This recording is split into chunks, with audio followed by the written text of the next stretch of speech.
You're in the zone with Jason Anderson on Sports Radio 810 WHB. There's only been one person that has criticized me on that. Yeah. And it was somebody who hates fun who said, well, I guess we're not going to know who that is. We're going to go to break. You're in the zone on Sports Radio 810 WHB.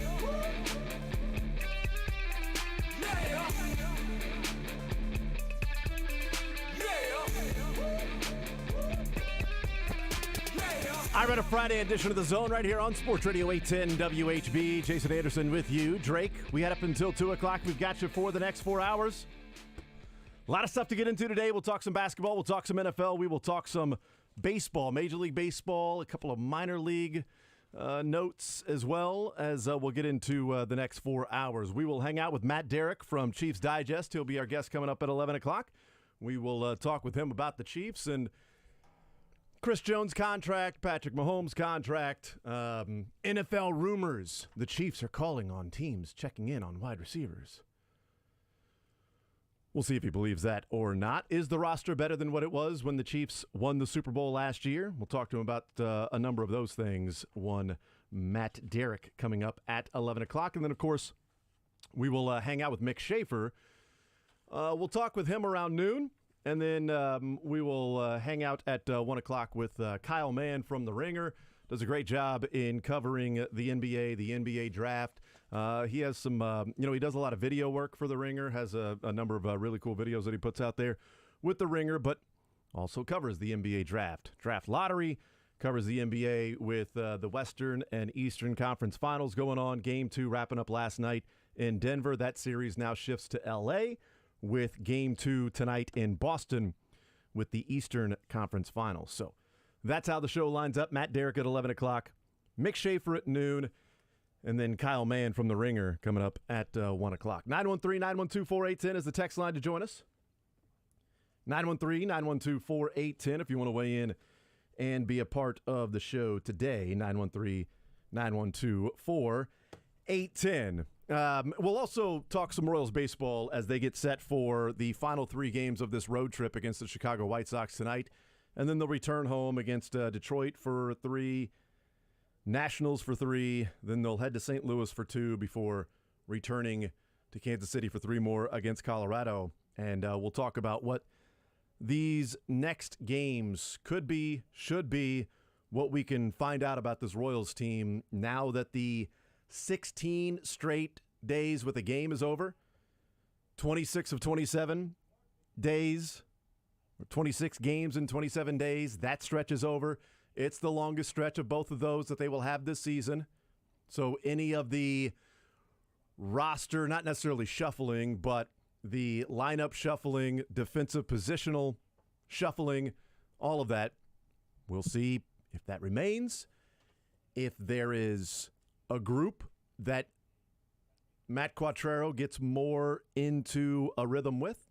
We'll find out. We'll talk about that as the show rolls along. And then also decisions that have to be made this offseason and next offseason for other teams in the NFL, not just the Chiefs, because the Chiefs have gone through those things. We know the decision they made with Tyreek Hill. That was a big one. And would they be making that decision with Chris Jones this year if they did not trade Tyreek Hill last year? I believe yes. I don't think they would have been able to go forward with both of those players under contract with long-term deals being paid as the highest or second highest at their particular positions. When you've got Patrick Mahomes and you also want to build an overall depth team, it's going to be harder to get younger, cheaper, and more depth when you would be paying so many players at the top of the salary cap. Next year, when that salary cap relief really comes in for not having Tyreek Hill, we'll see what they can end up doing. But there are other teams making those same decisions that are out there this offseason and on into next offseason. Just as the Chiefs had last summer, there are teams in the AFC that have this summer and next summer. And we'll talk about that as to decisions that have to be made and how that impacts the AFC, how it may impact the Chiefs. And Travis Kelce is becoming the new Patrick Mahomes. We'll talk about that maybe with Matt Derrick and some other things with the Chiefs. 913-912-4810 for 810. Let's start in the NBA last night, Game 2 of the Western Conference Finals. The Denver Nuggets get it done. That one felt like a steal from the Nuggets. Like Game 1 felt like the Lakers had a chance to steal one from the Nuggets. They did not do that. Too little, too late. They made their adjustments, and ultimately they could not win that game, even though they had the ball, down 3. LeBron had a 3 in the air, didn't make it, and the Nuggets go on to win that game. And it felt like there was a chance for, wow, can the Lakers be down by 20-plus points and steal this game? They did not. Last night felt like that was a Lakers win, the way they had played, the way they shot the ball, sometimes the whistle going their way, sometimes not, but at certain times the whistle going their way, and they had what felt like control of the game for most of the game until the fourth quarter. Really, from the second half of the third quarter to the end of the game is when it all slipped away. So for 2.5 quarters, it felt like the Lakers were just controlling that thing, and then they also had a lead in the fourth quarter when the Nuggets just simply went crazy, went off, and started knocking down threes. That's the scary part of the Nuggets, and that's why when we got to the conference finals, Josh and I were sitting here talking about who's going to win the Western Conference, who wins the Eastern Conference, and the same answer for both of us was that it was going to be the Nuggets, that I think the Nuggets are the best team remaining. And last night was an illustration of why that is, because they have the best player in the world right now in Nikola Jokic, the Joker. They've got him on the floor, and he can do so many different things, and he creates so many different matchup problems, and Darvin Ham is trying to figure out how to guard him, how to guard Jamal Murray, how to guard Jokic. Are they going to use Rui? Do they use Jared Vanderbilt on him? How do they move some different people around? Anthony Davis, LeBron on Jokic. So therefore, if there's a screen and roll, then you don't have to have Schroeder trying to go over the top and then trailing, so somebody can come off and switch. And if Anthony Davis is sort of hanging around the middle of the paint, he can then come up and guard Jokic, and whoever was on Murray, if that's Schroeder, he can slide over and get, Gordon or whoever, Porter Jr., whoever might be available there. Like, how are you guarding these guys? And in the second half of Game 1, the switch worked. And in the second half of Game 2, the Nuggets figure it out, and they go on this crazy run. But it is also about shot making. I mean, the NBA, college basketball, high school basketball, the game of basketball is a make or miss game. You got a guy like Austin Reeves hits a 3. He banked it in. It still counts as 3, I guess, but he banked it in. As opposed to, Jamal Murray pull up 3, hitting nothing but net. Those shots count the same, but which has power to remain? I was definitely wrong about Rui Hachimura and whether or not he could continue to play like he did in Game 1. My point on why I felt like the Nuggets would win Game 2 is people were talking so much about the adjustments that were made by the Lakers, and look what Darvin Ham was able to do, and, well, what can Michael Malone do? And he didn't adjust quick enough to them. It's like, well, yeah, but you're not focusing on the fact that what has staying power, the way that the Nuggets played and shot the ball, that obviously has staying power, as opposed to, is Hachimura going to be a guy that scores 17 points? Well, he wasn't that guy. He scored more. He scored in the 20s. The question also is, do you get back-to-back great games from Anthony Davis? You don't. It just doesn't happen. It's not what he does. He'll give you one amazing game, and he'll show up the next night and not give you another amazing game. It's just, it's not who Anthony Davis is right now. And Jokic's non-amazing game when he had, 34 points, 21 rebounds, and 14 assists? I mean, historical night. Last night, 23 points, 17 boards, 12 assists. It's okay. Not historical like it was the night before. That's his off day. Yeah, as opposed to, another off day of 12 points and 12 rebounds. Nice double-double. I don't know, he might have had more points than that. I don't know. It didn't feel like it. Nice double-double, but then hits a 3 in the corner, and apparently all of a sudden the Lakers think that they're the Warriors. But that game last night, to me, was about the best team in the league showing why they're going to cut down the nets, showing why they're going to hold the Larry O'Brien trophy. showing why they are going to be NBA champions.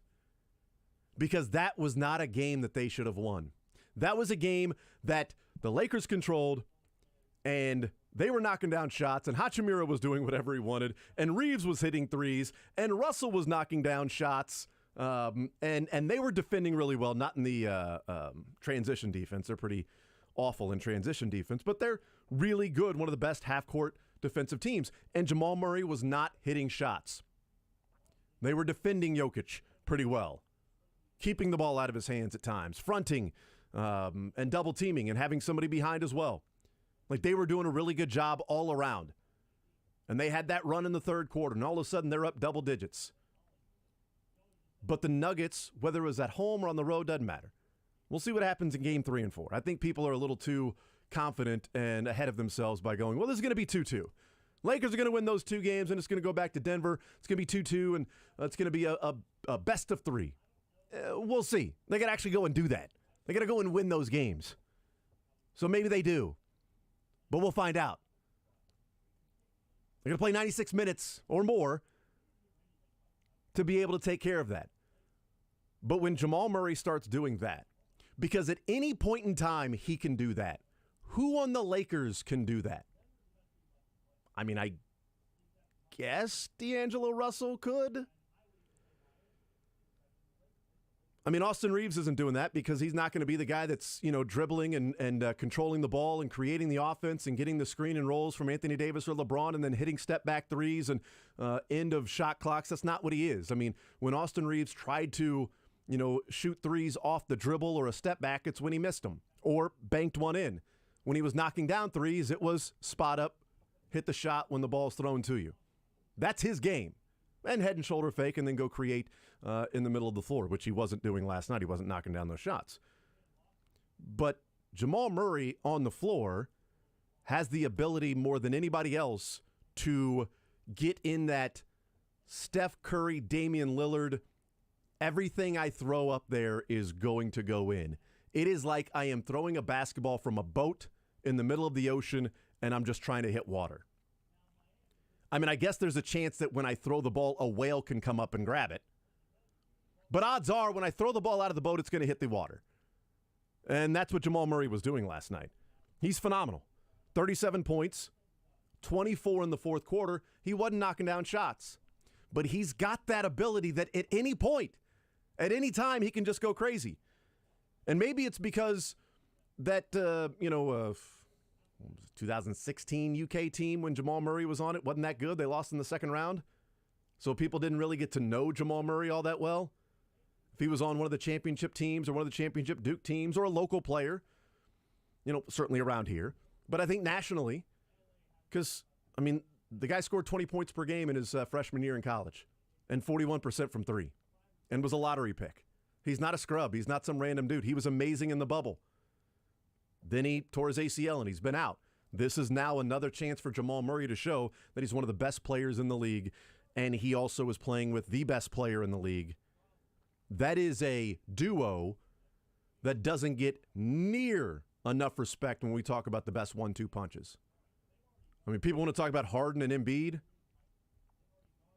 Durant and Booker, LeBron, AD, Steph and Clay, all of these 1-2 punches that are there.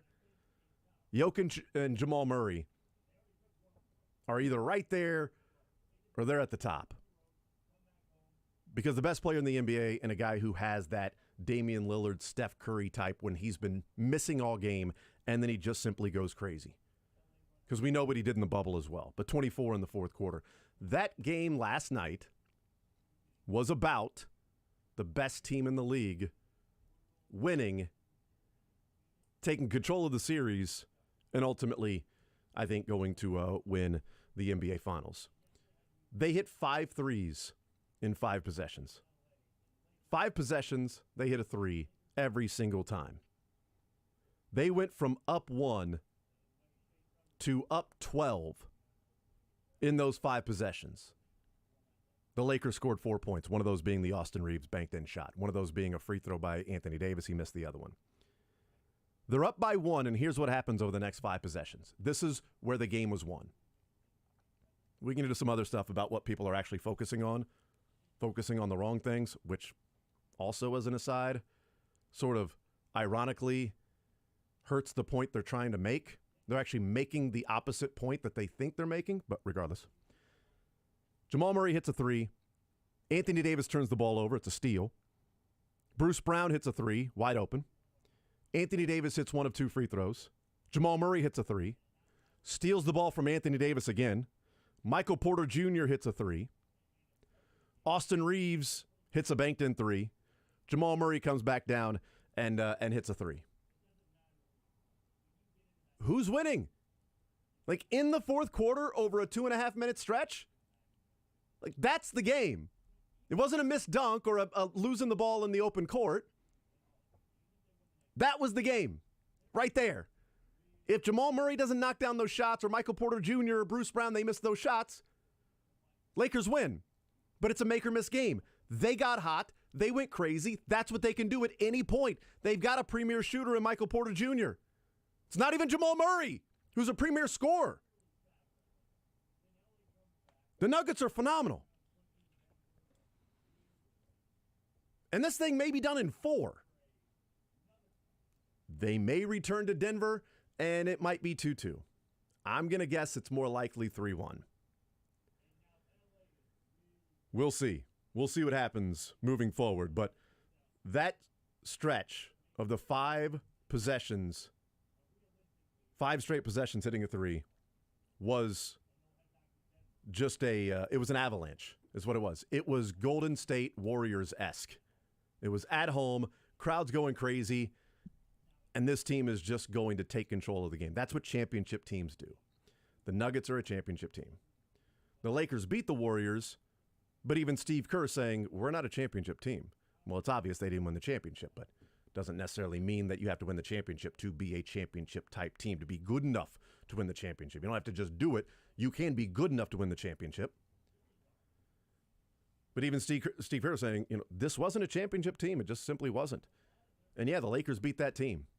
The Nuggets, they are a championship team. All right, 913-912-4810. 913-912-4810. We can talk about what people are focusing on that is actually proving the opposite point. We can get into that, and also we can talk about. I do want to get into Travis Kelce becoming Patrick Mahomes in a degree. 913-912-4810 is the text line.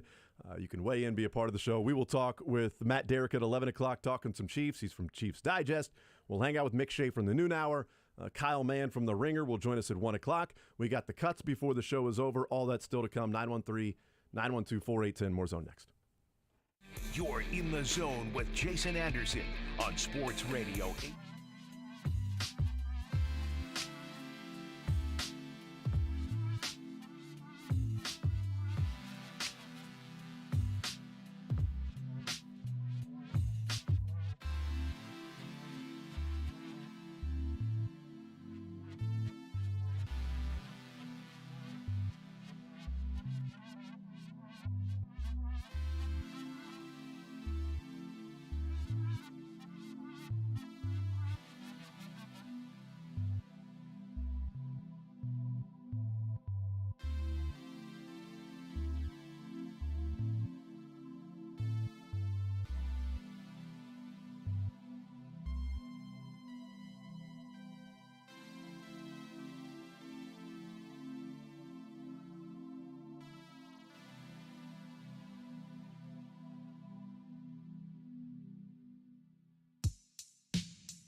BetOnline.ag/play.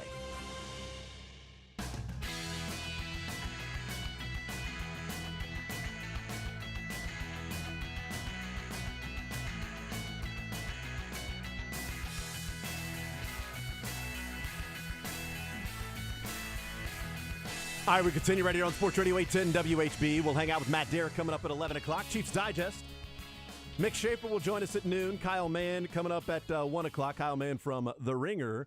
We'll talk with him about the NBA draft lottery, but the NBA Game 2 of the Western Conference Finals in the books. Denver with a 2-0 lead.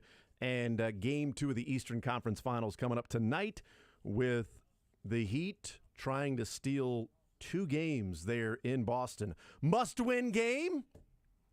Is it a must-win game for the Celtics? Well, literally no. It's not a must-win game, quite literally. But, man, figuratively, it certainly feels like that. It feels like it is. I saw some things being written about why the Celtics can lose Game 2 and still be fine. Well, define what you think fine is. What's your definition of fine? They can lose Game 2, be down 0-2 going to Miami, and they're fine. Yeah, because they haven't lost 4 yet. But I don't think anybody would view that as being fine. That is the dog in the house that is on fire, and it's sitting there and saying, this is fine. No big deal. It's all good. This is a huge, huge night for the Celtics and for Mick Schaefer's son to be able to pull out the victory tonight to head down to Miami, try to get one back. The Western Conference Finals, the series hasn't even started because, a series doesn't start until the team wins a game on the road. Eastern Conference Finals, that series started right out of the gates with Miami going in, getting that win and Jimmy buckets. That's going to be a fascinating game tonight. I hope it's a closer game. I hope it is not what is probably an expected Game 2 when the home team loses on loses that first game. And then that second game, they come out and they win by 20, 25, points. I hope that's not tonight. I haven't even looked at the line for what that is, but I would probably, it's Celtics -9. I was going to say, I haven't looked at the line, but I'll probably take Boston. It's -9. Ooh. Celtics 9-point favorites. That's probably about right. I think they'll be fine tonight. 913-912-4810. 913-912-4810. We go to the text line. Text says, the GOAT, and then parentheses, MJ. See, when you gotta specify, you know he's not the GOAT. Doesn't lose that game, missing a layup. Come on, Braun. No, the second best player ever, Jordan, has lost plenty of playoff games and has missed shots in the fourth quarter. There's video. Another text says, talk about the Vlade level flop from your guy LeBron. Well, it's today's NBA. I'm not a fan of the flopping. I've talked about it on the air. I'm not a fan of the theatrics from LeBron. I'm not a fan of the complaints from the officials from LeBron. Doesn't change the fact that I think he's the greatest player that I've ever seen play basketball. So, yeah. The difference is, see, I can acknowledge faults in a player that I think is the GOAT. When people, it's a thou doth protest much. When they act like another player is perfect and has never, Jordan's never missed a layup before. No, there's video. Jordan's never flopped before. Well, no, video existed back then. They were on TV. It's out there. Well, he's never just dropped the ball when he's dribbling down the floor wide open in a break. No, he has, and the entire Lakers bench laughed at him. That's Jordan. They all had a big laugh. Magic and everybody were laughing about him, about it, and he sheepishly walked back to the other side of the floor. There's video. There's video of MJ acting like he got hit in the stomach and on the ground, and the rebound comes right to him, and he jumps right up, grabs the ball, and dribbles the other way. There's video. Okay. Tex says Jordan never lost in the finals. Oh, he did lose games in the finals. He did, actually. That is true. Again, there's video. He lost games in the finals. See, when you say lost in the finals, I like looking at words. 913-912-4810. Let's get to that point real quick, and then we'll talk some football. We'll talk some Chiefs. We'll talk some Travis Kelce, because I do find something that's going on with different teams about Travis Kelce to be fascinating and compare to Patrick Mahomes. Well, let's get this point real quick. That game last night was about the Denver Nuggets. It was about Jamal Murray. It was about Nikola Jokic. It was about Michael Porter Jr. hitting a couple of big shots. Less about that. More about Jamal Murray and Jokic. That's what that game was about. Stealing one at home when it felt like, touche, yes. When it felt like the Lakers controlled that game. That's what a championship team does. That game was more about the Nuggets. But what has the conversation been since that game ended? It's been about the Lakers and LeBron. And when Jamal Murray, one of the best players in the NBA, drops 37 points and scores 24 in the fourth quarter, and they have a stretch to where they have 5 straight possessions hitting a three, and you focus on the other guy missing a couple of shots, when you focus on that guy's worst game and he had 22, 9, and 10, you're not making the point you think you are. You're not. Text says, wow, MJ living rent-free in your head as the GOAT should. No, I'm reading text. Other people bringing it up. That's my point. Is people looked at that game as a referendum. Like, well, the debate is over. MJ never flopped. I mean, he did. The debate is over. LeBron missed a layup. Well, MJ's missed shots. It happens. He wouldn't lose that game. MJ, he wasn't playing last night. You're not making the point you think you are. The irony is that you're proving the other side. Is if you're talking about how awful he was to the point of where you can make fun of him and say the GOAT debate is over and the dude was a rebound away from a triple-double. You're not making the point you think you are. That game was about the Nuggets. It was about Jamal Murray. It was about Nikola Jokic, how amazing that team is. LeBron didn't play his best game and still had 22, 9, and 10. That's pure greatness. That's what it is. That's greatness. It's not even counting the steals and other things that he did on the floor. So I just thought that was crazy last night. Like the whole conversation. And Michael Malone is right. The conversation after game one was about the Lakers, the Lakers, the Lakers, the Lakers. And Josh and I sat here and talked about the game one and what the reaction was from game one and how does that lead into game two. And my opinion was people are focusing way too much on the Lakers and their adjustment and not talking about the Nuggets and what they can do in game two. And Michael Malone said that last night, that what was the conversation after game one? It was all about the Lakers. It's like, we won, but yet the Lakers were the ones that were being talked about. And then he said, put that in your pipe and smoke it, and then you show up the next game and you go and win, which is a great line. I need to find that clip. We'll play that at some point today with the put that in your pipe and smoke it. But didn't say that to people talking about it. He was talking about how, we hear that and, we'll put that in our pipe, you smoke it, and then you Phil Jackson, what's he smoking, But the Nuggets had every right to feel like they were being dismissed because they won the game. Well, you got outscored in the second half. Yeah, but we went up 21, so we can get outscored. All 4 quarters count. Every single quarter that's played counts. You don't get a half win because the Lakers won the second half. You're not splitting the electoral votes here. It's all or nothing. Doesn't matter what counties come in. And here, this county was all red. This county was all blue. They're going to split. No! It's the totality. The Nuggets won game one. Michael Malone is absolutely right. The focus being on the Lakers. I'd be pissed too if I was the Nuggets. And they came out and won the game. And the focus is again on the Lakers. 913-912-4810. Text says, love it. I was just poking the bear. I'm a team. Jordan, LeBron is 1 and 1A. Kobe at 3. See, I have no problem. Like, honestly, I have no problem. So, MJ's better, LeBron's better. I don't care. I don't really like doing the arguments back and forth. I really don't. It's become tired. Now it's become a running joke, really, more than anything. But I think the Nuggets can do the exact same thing. The Nuggets can come away from game two and say, all they're talking about is how bad they played. They were up by double digits in the third quarter, and somehow they played terribly. We had an avalanche, man. Jamal Murray, I don't think enough people you know what? I'll just speak for myself. I didn't give nearly enough credit to Jamal Murray's 1 year in college as a freshman, 20 points per game and shooting 41% from three. Not nearly enough credit to how good of a player he was. And I'm glad that he finally gets to show that. 913-912-4810. All right, let's take a timeout. We switched the subject. We talk some football. We'll talk some AFC West decisions, AFC decisions and how it can impact the Chiefs.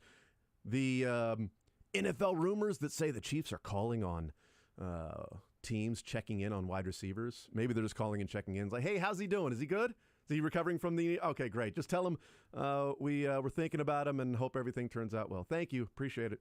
I doubt that's the case, but we'll talk about that. And again, Kelsey, how he's becoming Patrick Mahomes. We'll do that coming up next. Want to see more of The Zone?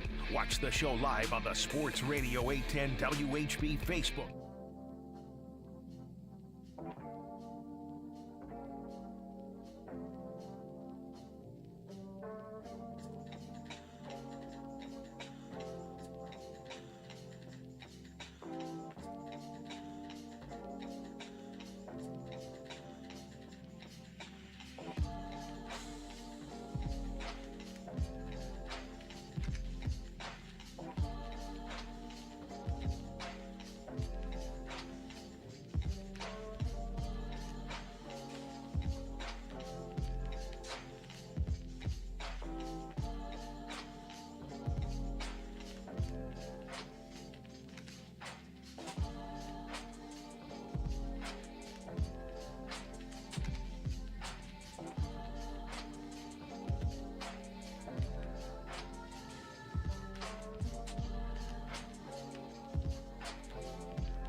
PGA Championship going on. DeChambeau still leading 4 under.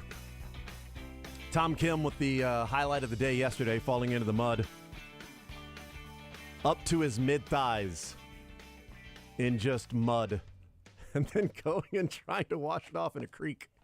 Oh, that was great. That was great. You know what? I know what it's like to be a PGA Tour golfer. Not that I've ever fallen into a bunch of mud up to my mid-thighs. I guess he didn't fall in. I guess it would be sinking. He was sinking in the mud looking for his ball, and all of a sudden he just tries to dig himself out. It wasn't quicksand. It was quick mud. I've never done that, but that's as human as somebody on the PGA Championship level has looked on a golf course. There's a bunch of work being done around the corner from my house, and they're replacing all the pipes and stuff, so the street's torn up, and they're tearing up the very end of everybody's driveway and stuff. And so my neighbor showed me some doorbell camera footage of a delivery person walking up to her front porch and not really realizing that the end of the driveway had just been re-poured. Oh, no! And going into the knees and taking like 8 steps and going, ah! Oh, all the way to the knee. Oh, Yeah. He went down to his knee? Yeah, because it was the very end of the driveway, Oh, where no. it went down kind of low, and he was not very happy, and neither was she. Yeah, I mean, right? Don't they have those like roped off or something, or is it just? I think they had just put it down, Okay. and those delivery drivers, they're on a schedule, and they're trying to That's get true. all those things dropped off, and That is true. oh man, he was not very happy. Yeah, man, that's crazy. I've never done that before. I tried when I poured the concrete for our basketball goal. I tried to have the kids come out and put the handprint in there, but because I'm not good at pouring concrete, apparently I didn't have the right mixture of concrete and water. So I mean, the concrete's set, the basketball goal is fine, but their handprints are just very faint. It didn't actually, they weren't able to press down. Like I was pushing down on their hands as much as, get in there! It did not work. So it kind of just looks like the the cord or the concrete around the Using the quick setting stuff, I guess. yeah, the Quikrete stuff, and I guess it should have had more water to mixture ratio. It should have been softer, I guess. I don't know, but it did not. It did not take, as they would say. We wrote the initials in there, the year, and everything. Like, just looks okay. Like, if I didn't like specifically say, hey, look down here, that is her fingerprint or her hand print. This is her or his handprint, and those are their initials. You would not know. I guess you can always paint them. You know, it's a great point. Just outline them and paint a little bit so that it stands out. That's a really good point. I should do that. Can you fix pieces of that chipped off? Yeah. Because like the front portion near the front corner, the front left corner of it has chipped off, and that's where my son's handprint was and his initial. So it's like the bottom of the E and part of the hand is like chipped off. And it's one full piece. It just set over on the side. You know? Can I put that together? Is there a glue? Does Gorilla Not Glue help with really. that? Not really. I mean, I was going to help you fix the concrete, but I can't have you put that part back on. I just want to glue it back on. Like it doesn't have to be perfect, but just glue. Does Elmer's glue work? Would that be fine? Go for it. I'll try that one, see if it works. I'll make sure that the mixture to water ratio for the Elmer's glue is better than what it was for the laying the concrete. So that's amazing. But yeah, Tom Kim with one of the better moments yesterday. But DeChambeau sitting 4 under. 913-912-4810 is the text line. 913-912-4810. We'll talk with Matt Derrick on the phone in the 11 o'clock hour, and then we'll hang out with Mick Schaefer. Then we'll talk with Kyle Mann from The Ringer. Coming up at 1 o'clock, we got the cuts before the show is over as well, and your texts. So, how is Travis Kelce becoming Patrick Mahomes? For how many years people have talked about the next quarterback being one Patrick LeVon Mahomes? Who's the next guy? You got to find that Patrick Mahomes. I've said for, a couple of years. You shouldn't be trying to find Patrick Mahomes. You should be trying to find your Joe Burrow. Patrick Mahomes is a unicorn. Joe Burrow is maybe the second best quarterback in the NFL. But there's sort of a mentality to him. There's an accuracy to him. He's got the arm strength. He's got the things that he run the offense, everything. He's got all the intangibles, right? He's got everything that you would want, but he's not going to be the guy that runs to his right and throws a laser back across the field and does some of the crazy impromptu highlight reel plays that Mahomes does. People need to stop looking for their Patrick Mahomes and find their Joe Burrow, find their inner Burrow. But year after year, it's like, this is the next Patrick Mahomes. This is the Mormon Mahomes and Zach Wilson. Like, this guy, can you compare him to Patrick Mahomes? Is he Patrick Mahomes? He could be Patrick Mahomes. And how certain players played. Okay, so that was the point with Patrick for a number of years. How's Kelce becoming Patrick Mahomes? In that comparison, in the last few days, we've seen word come out of Buffalo, and reporters talking about it, that Dalton Kincaid is going to be their Travis Kelce. Dalton Kincaid is going to be utilized the way the Chiefs use Travis Kelce, in a, quote, similar fashion. Kincaid is a weapon. He's not just a tight end. He is Travis Kelce to the Bills. We have seen yesterday, Minnesota Vikings. Somebody with the Minnesota Vikings podcast, I guess a popular one, I don't know, said Travis Kelce turns 34 this fall. With a full offseason immersed in the offense, TJ Hawkinson could quickly become the tight end number one of the whole damn league. I mean, could. It could rain gumdrops. I mean, I guess it could. He could be the best tight end in the whole damn league. I mean, I guess he could. But define quickly. Because quickly would say, like, this year. Like, Kelce turns 34 this fall. Hawkinson could quickly become the best tight end in the league. That would mean it's like this year. Quickly? Like in 2 years? That ain't quickly. And who else comes into the league? Because now we're seeing tight ends. Quarterbacks for a number of years were the next Patrick Mahomes. This quarterback, can you compare him to Patrick Mahomes? Is this guy, does he play like Mahomes? Oh, you could see some of the off-script things. There's some Mahomes in his game. And now every tight end that's drafted is this guy's a weapon. This is going to be like Travis Kelce. He's going to be like the next Kelce. Hawkinson, the next Kelce. Even when he was drafted. Now he's with the Vikings. His second team going, no, this is Kelce. Really? Because the first team thought it too. And then they traded him. If it was Kelce on the first team, he wouldn't have been traded. But now the Vikings, apparently, with Kirk Cousins, have found Travis Kelce. Dalton Kincaid's going to be Travis Kelce. And whatever tight end comes out next year, and oh man, I just forgot the Georgia tight end's name. Doesn't matter, but you know who I'm talking about. Is the next Travis Kelce, or maybe he's Gronk. Doesn't matter. But for a number of years, it was Gronk, Gronk, Gronk. Who's the next Gronk? Who's the next Gronk? Can you find Brady? Can you find Brady? Where's Brady? Who's got the next Tom Brady? Now it's, can you find the next Patrick Mahomes? Who's got the next Patrick Mahomes? It was, can you find the Gronk? Who's got the Gronk? Can you find the next Gronk? Now it's, where's Travis Kelce? Can you find Travis Kelce? What's being dismissed is when people just look at like Dalton Kincaid or TJ Hawkinson and they look at the surface and go, well, this is what the Bills are going to do, and this is how he's going to become this, and this is what he's going to do for this Bills offense. What's being dismissed and not counted is the level of intelligence that Travis Kelce plays the game with. But not just being like a smart football player, like we've talked about so often. I mean, we played the clip yesterday of Alex Smith and Travis Kelce talking about, his relationship with Patrick Mahomes and how those off-script plays turn out to be the way that they do. And that's just the off-script plays. I mean, Kelce's talked about that the Chiefs' offense is not, you run this route. It's not a line on a piece of paper. It's not a, you're going to run an out. It's going to be 9.5 yards, and you run it 9.5 yards, and you run the out, and you've got to be at this exact spot. No, you're reading the defense. You got to understand what the defense is doing. Mahomes is reading the defense. The wide receivers, the tight ends, the weapons are also reading the defense. Are you going under the safety or over the safety? How are they adjusting? Because if I just simply run my route, well, now I run right into somebody. Can I adjust it here or there?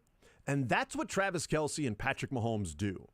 That's what Kelce does. So until I see TJ Hawkinson or Dalton Kincaid Maybe they will. I'm not saying they can't. I'm not saying that Dalton Kincaid doesn't have those small fractions of ability to move in different ways from where the specific route is supposed to go. I'm not saying he can't do that. But until he does, then you're not Kelce. The unicorn part about Kelce is how good he is, the athleticism. I mean, Justin Reed talked about when he went up against Kelce in practice, when he started playing against him every day, he's like, this guy, it's unbelievable. You don't realize how fast he is, the little wiggles that he has in being able to get open. But that's just sort of the athleticism. That's the things that you can see maybe on tape. But it's also the adjusting the route as to why he's open by 5-6 yards. It's to why all of a sudden, why are you not guarding how many times have we said, how is Kelce that wide open? Well, because they might have had a defense that was specific to stopping that route, but his ability to read the defense, get open, and Mahomes reading the defense at the same time, them being on the same page, finding him, delivering the ball between the 8 and the 7, catching the ball and turning upfield and getting some extra yards. Is Cousins and Hockenson, are they doing that? Allen and Kincaid, they going to do that? We'll see. I doubt it. But that's what separates Kelce. There's a lot of things that can separate him athletically, but what separates him from just being a good tight end that can offer some mismatches to being the best tight end that we've ever seen, and these 1,000 yards year after year after year and touchdowns, is because he doesn't just simply run the robotic route. This is what I'm supposed to do. This is how I run. You know, and he's made mistakes in that. It was an interception with the Raiders a few years ago. There's probably been others in which he ran a route and ad-libbed. There's freedom that's there. But that has grown over years. It's grown with time, with the relationship, with working together. That's why, you know, Hockenson, is he going to be Travis Kelce quickly? No, he's not. Because Kelce and Mahomes, that relationship was not born overnight. That thing was fostered and cultivated over years and years and years of working together and different wrinkles added into the offense. And that's what alleviates a lot of the issues when you say, you know, the Chiefs have to go out and get a number one receiver. Chiefs have to go out and get a prime guy that they can throw the ball to. They've got that in Kelce. Do they have that specifically as a wide receiver? No. But how many teams have that at wide receiver, but they don't have the tight end? I mean, the Bengals have T. Higgins and Jamar Chase. And their tight end is Irv Smith. You know, the guy the Vikings let walk and traded a first-rounder to get T.J. Hockenson. Irv Smith, the guy that was supposed to be a really good receiving tight end for the Vikings. He's been injured a lot, but even when he was healthy, he wasn't much. That's who the Bengals have at tight end. That's why a lot of people thought the Bengals were going to go tight end in the first round. They went defense heavy. Good for them. But they have Jamar Chase and T. Higgins. The Chiefs have Kelce. And then they've got Tony, MVS, Guy, Rice. So, yeah, if they threw in a Tyreek Hill, that'd be great. But Kelce's already that guy. When it was Mahomes, Tyreek, and Kelce, it was brilliance. Mahomes and Kelce is still brilliance. 2 or 3 guys making up for Tyreek Hill. It's why it sometimes gets lost in the Chiefs wide receiving core. It's lackluster. Kelce's not. Westwood One Sports presents this special report on the 105th PGA Championship, sponsored by Fidelity Wealth Management.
backup kicker for the week. And That's a good hey, point. Harrison, you There got it the is. week off.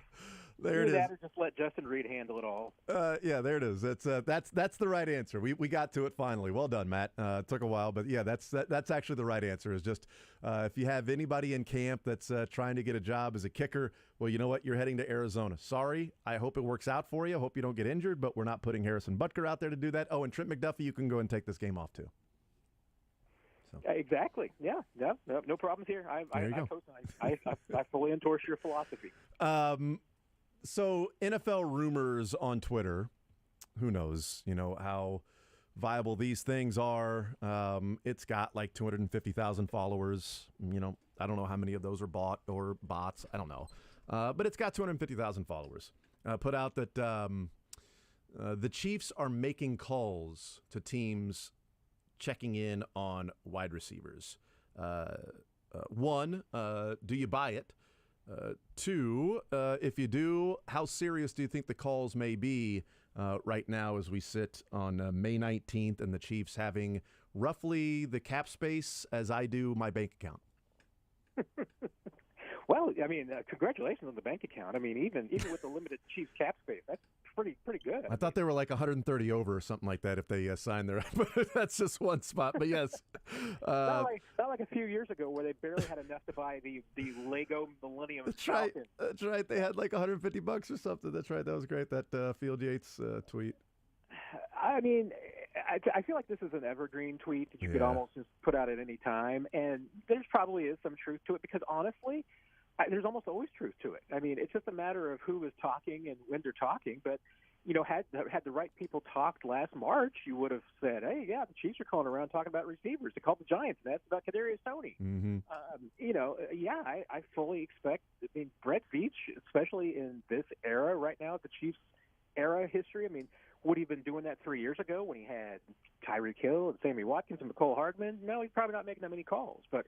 Right now, the last couple of years, especially since the Tyreek Hill trade, I imagine the Heat have been regularly in contact with teams pretty much for the last 14, 15 months, checking on receivers. That's just where the Chiefs are right now. So, yeah, I mean, and that's this for Brett Veach. I mean, he's always checking in with teams around the league to see about players and even not position specific. I mean, that's the kind of GM he is, and I think that's why he's a good one. He's always checking on availability. So, I mean, I don't get any necessarily smoke that there's anything with a particular player or a particular organization that you're trying to target.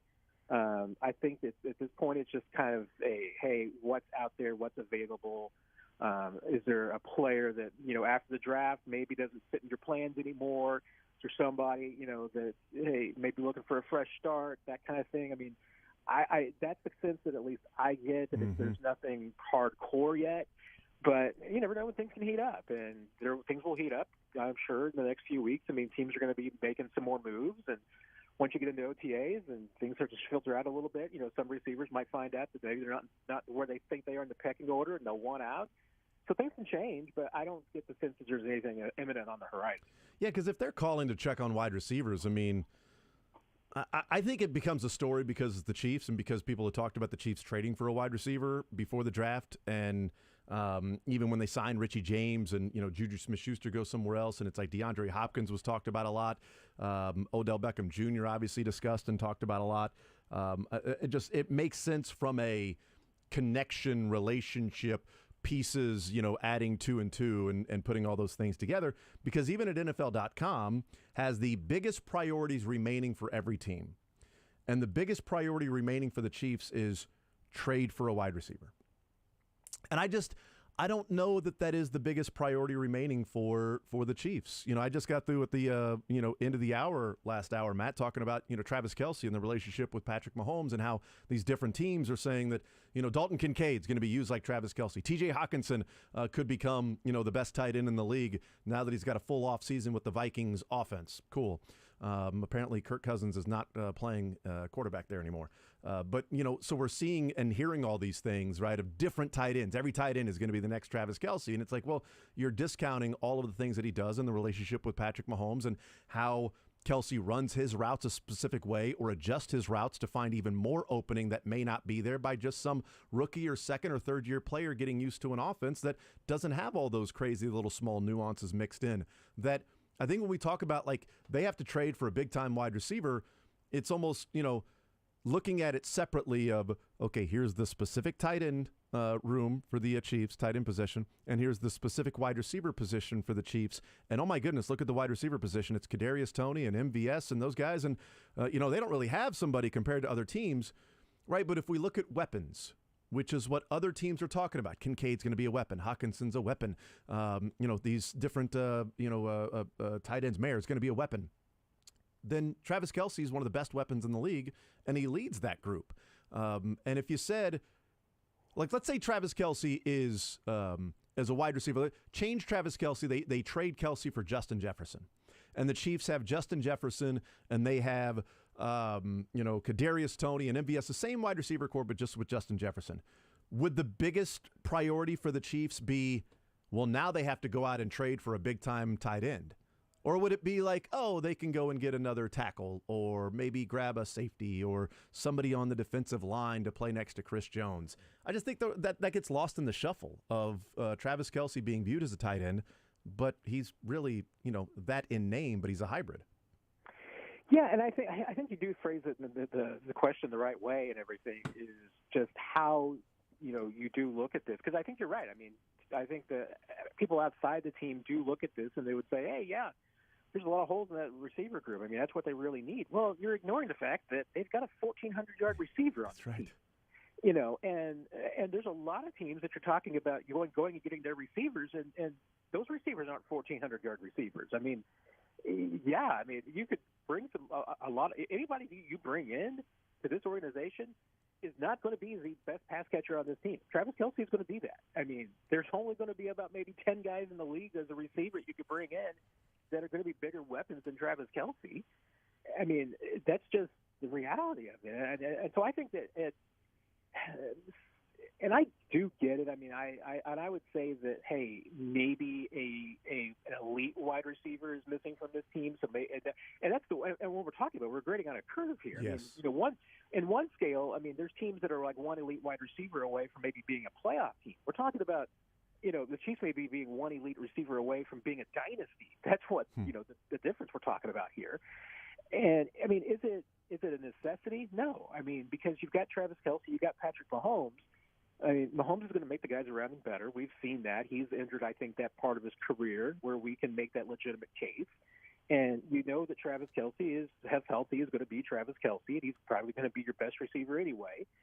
So I don't think it's an absolute need, but if you're just talking about augmenting that room with maybe a veteran that can do some things that maybe the guys in your team can't do right now, yeah, but you're talking about a role player. You're not talking about going out and getting a 1,200-yard receiver. You're really just talking about a guy that can maybe fit a hole that you have right now. And I think maybe where I would put more credence and weight to it is if people said they need to trade for this wide receiver as a go-to if something were to happen to Kelce. So the Bengals, if Jamar Chase goes down, they've got T. Higgins. If T. Higgins goes down, they've got Jamar Chase. They have an extra guy. The Bills drafting Dalton Kincaid. If Diggs is out for a couple of weeks, they've got Kincaid and not just Dawson Knox and Gabriel Davis.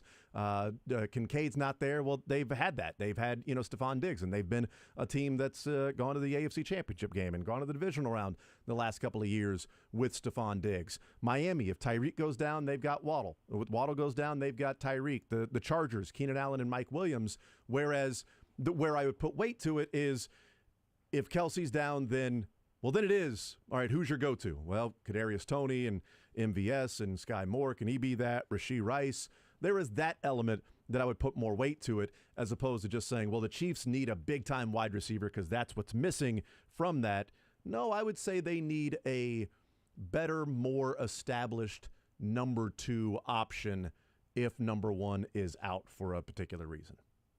And that's, I mean, you know me. I mean, I've been preaching about this for years. That I feel like that the Chiefs have just gotten away with incredibly good luck not having anything happen to Travis Kelce and have to play with him for an extended period of time. Because that's the question to me: is that if you lose your 1,400-yard tight end, do you have an 800-yard replacement?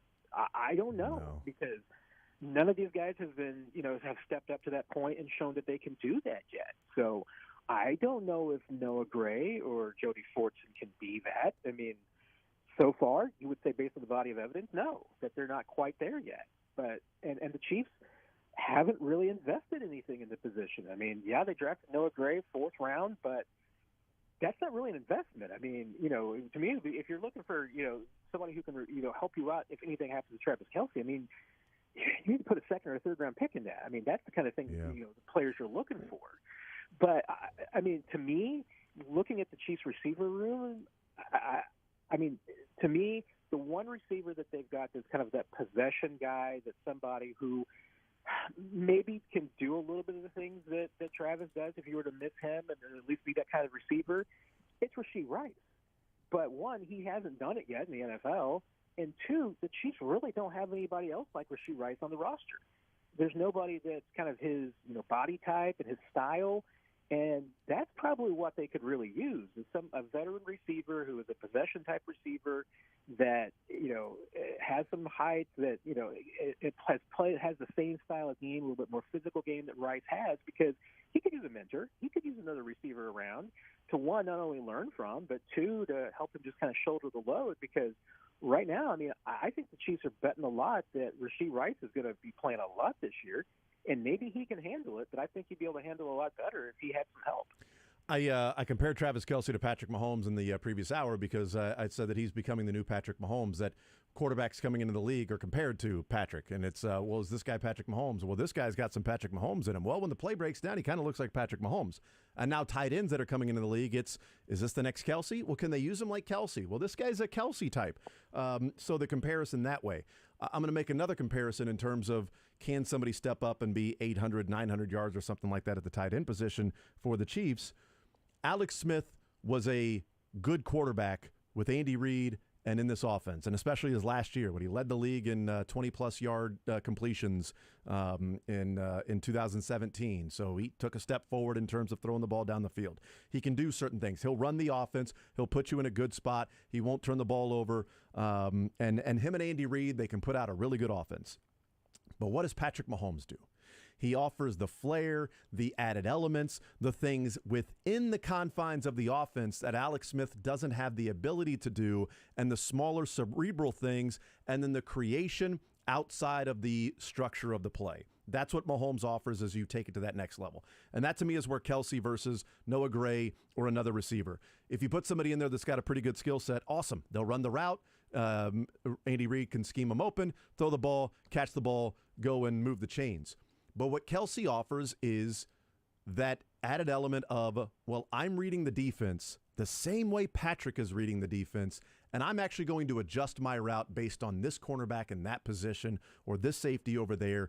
And now I'm in this spot. Mahomes knows I'm in this spot, and people on TV watching at home are going, how do you not guard Kelce? How do you not have him guarded? Well, they did. They had something for him, but he adjusted because he's got the same thought process as Patrick Mahomes. That is not replaceable. It is not, and that's why I just kind of laugh and everything when people are talking about, oh, this guy's the next Travis Kelce, and they're hoping they use him a lot like Travis Kelce. Well, good luck with that, because Travis Kelce didn't come out of the box like this. I mean, yes, he was exactly really right. good. He was really good. But you go back to 16 and 17 with Alex Smith, and those were his first couple of 1,000-yard seasons. The way he got those yards and what he was doing then, completely different than now. I mean, so much of his earlier career, he took advantage of his speed. I mean, he took advantage of his size. He was a different breed. I mean, he was definitely bigger and stronger might be debatable, I guess, but he was more athletic than any other tight ends in the league. I mean, it was him and Gronkowski, really. I mean, there's maybe a few other guys you could put close to that category, but they were kind of a different breed. And even I think Travis and Gronk are different in some ways. I mean, Travis is really the more athletic type, and to a degree, I almost think about comparing him to Aaron Donald in the same sense, is that you can find a lot of players who are the same size as Aaron Donald. Yeah, doesn't mean they can do the same things Aaron Donald does. And that same thing was true with Travis Kelce. You can find a lot of guys the same size and athleticism as Travis Kelce, but they're not going to do what he's doing right now because so much of what he's doing is based on what he's banked over the last 9 years. You know, every formation that he has seen, every route he's run, he's not getting yards and getting open anymore based on his athleticism. He's getting open and making catches based on his brain and based on what he's seen. And until you got that experience, you can't do the same things Kelsey does. Matt Derrick is our guest from Chiefs Digest. We can't do the same things Matt Derrick does, nor can we do the same things that Bluebell and Dr. Pepper have done by coming together. And what an amazing marriage. It's the Mahomes and Kelsey of ice cream is what I've called it forever, as of an hour ago. Matt Derrick, Chiefs Digest, is our guest. We'll take a timeout. We'll come back. Matt, we'll talk about some other parts of this roster, comparing it to the way they ended the season, those players on that Super Bowl roster. Better, worse, right around the same. We'll get Matt Derrick's thoughts on that, and if he thinks there's going to be progress with Chris Jones' contract as the summer progresses. We'll take a timeout. We'll come back. We'll continue with more Zone. I'll enjoy some more Bluebell, and we'll talk with Matt Derrick next. Take the show with you by listening live on 810WHB.com, in the 810 mobile app, or by subscribing.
Chiefs Digest. We'll talk with Mick Schaefer in the noon hour.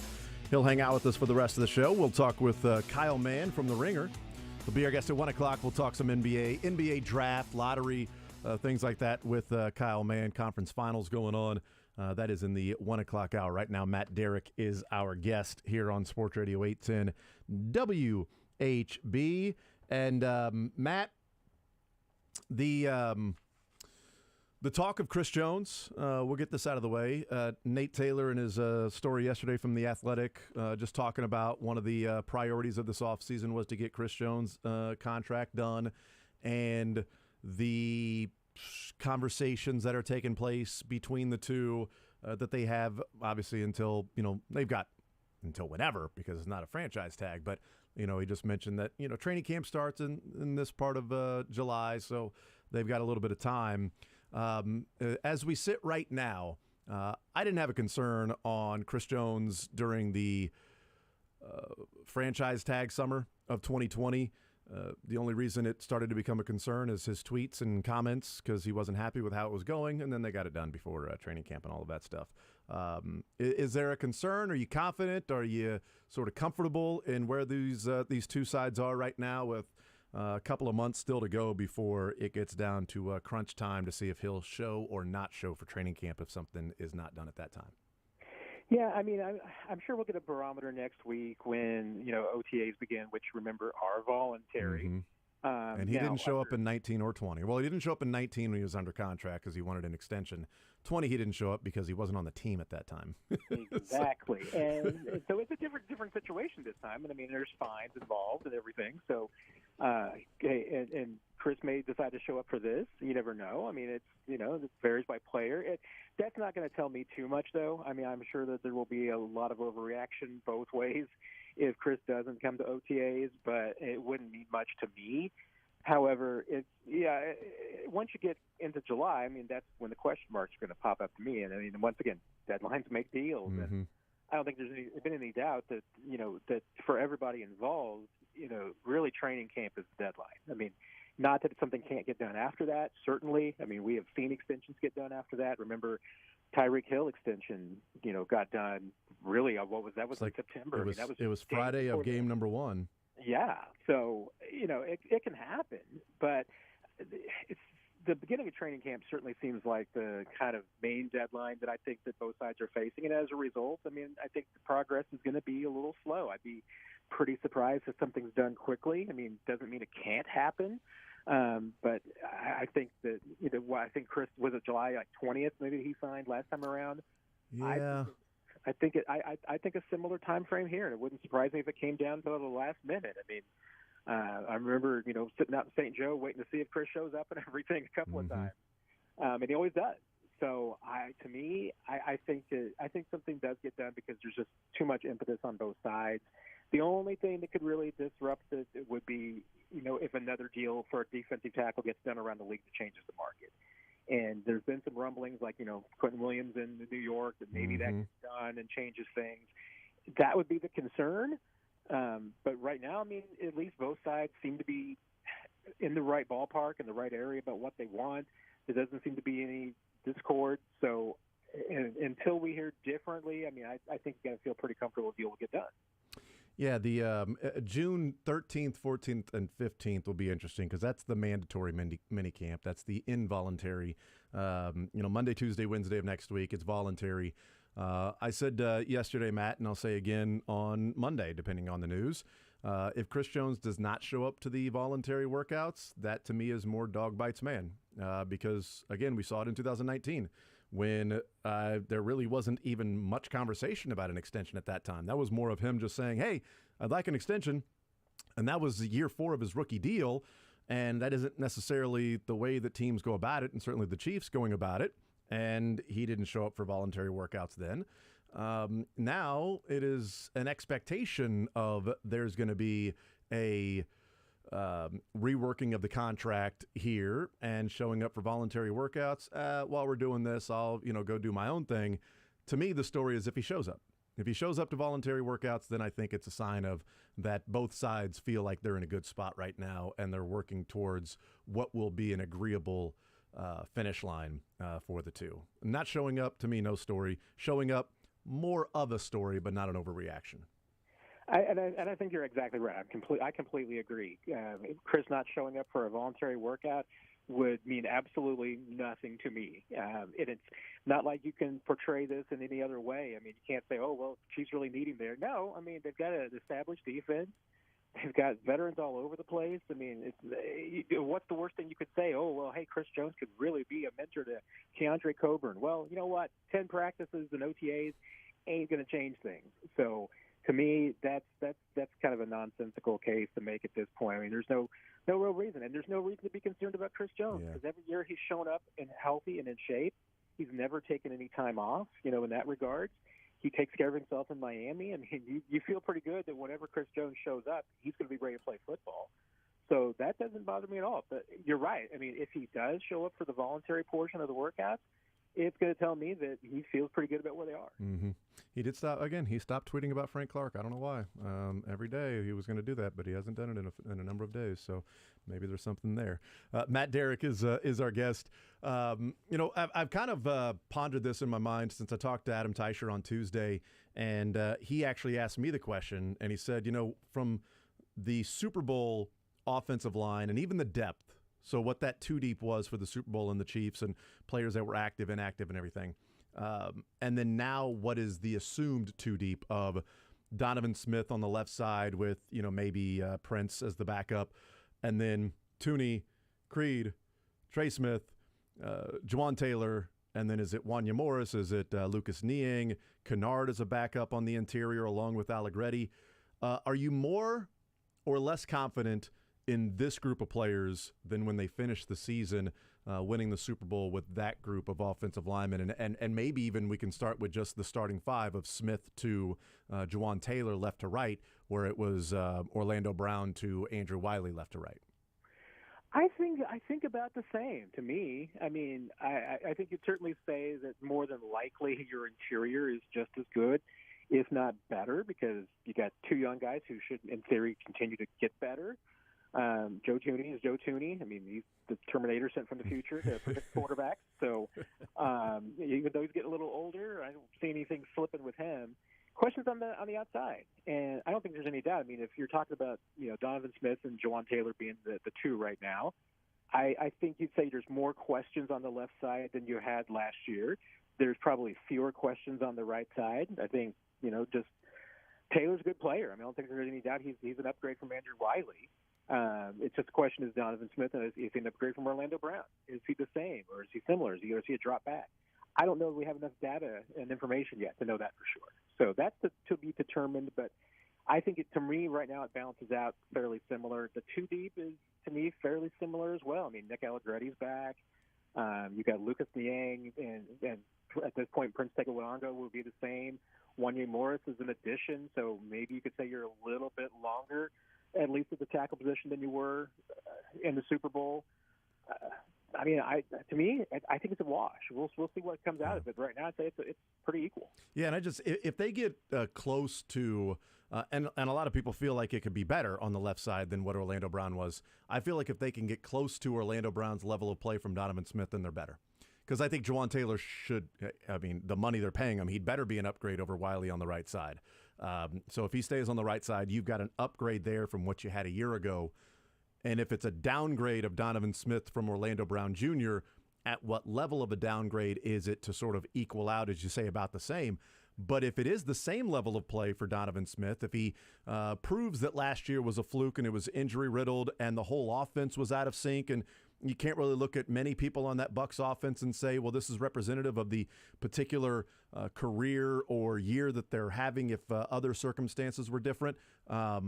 But if he gets that level of play, maybe even better, then yeah, this is a much better offensive line. If Donovan Smith can play at or above Orlando Brown, it's a much better offensive line than it was a year ago.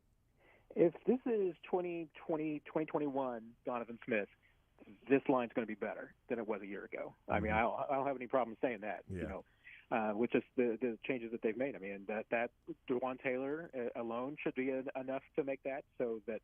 And like I said, I mean, there's a way that Donovan Smith could be worse in some ways than Orlando Brown, but he's also going to be a different player. Yeah, true. And different might actually, in some ways translate differently. I mean, if he is better at pass protection but weaker in run blocking, what would you as a Chiefs fan take for that? I mean, I think that would be a trade-off you'd be willing to make. Visiting with Matt Derrick, Chiefs Digest. We'll take a timeout. We'll come back. We'll wrap up this hour with Matt. We'll talk with Mick Schaefer the rest of the show, mixing in Kyle Mann from The Ringer around 1 o'clock, the cuts before the show is over as well. We'll take a timeout. The Zone presented by Google Fiber. More with Matt Derrick next. You're in the zone with Jason Anderson on Sports.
Digest.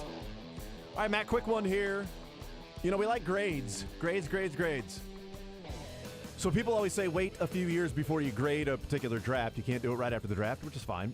Pete Prisco, CBS Sports, regraded the 2020 draft. He gave his original grade, which was the Chiefs getting a B, and regraded the 2020 draft, and he gave them a B minus.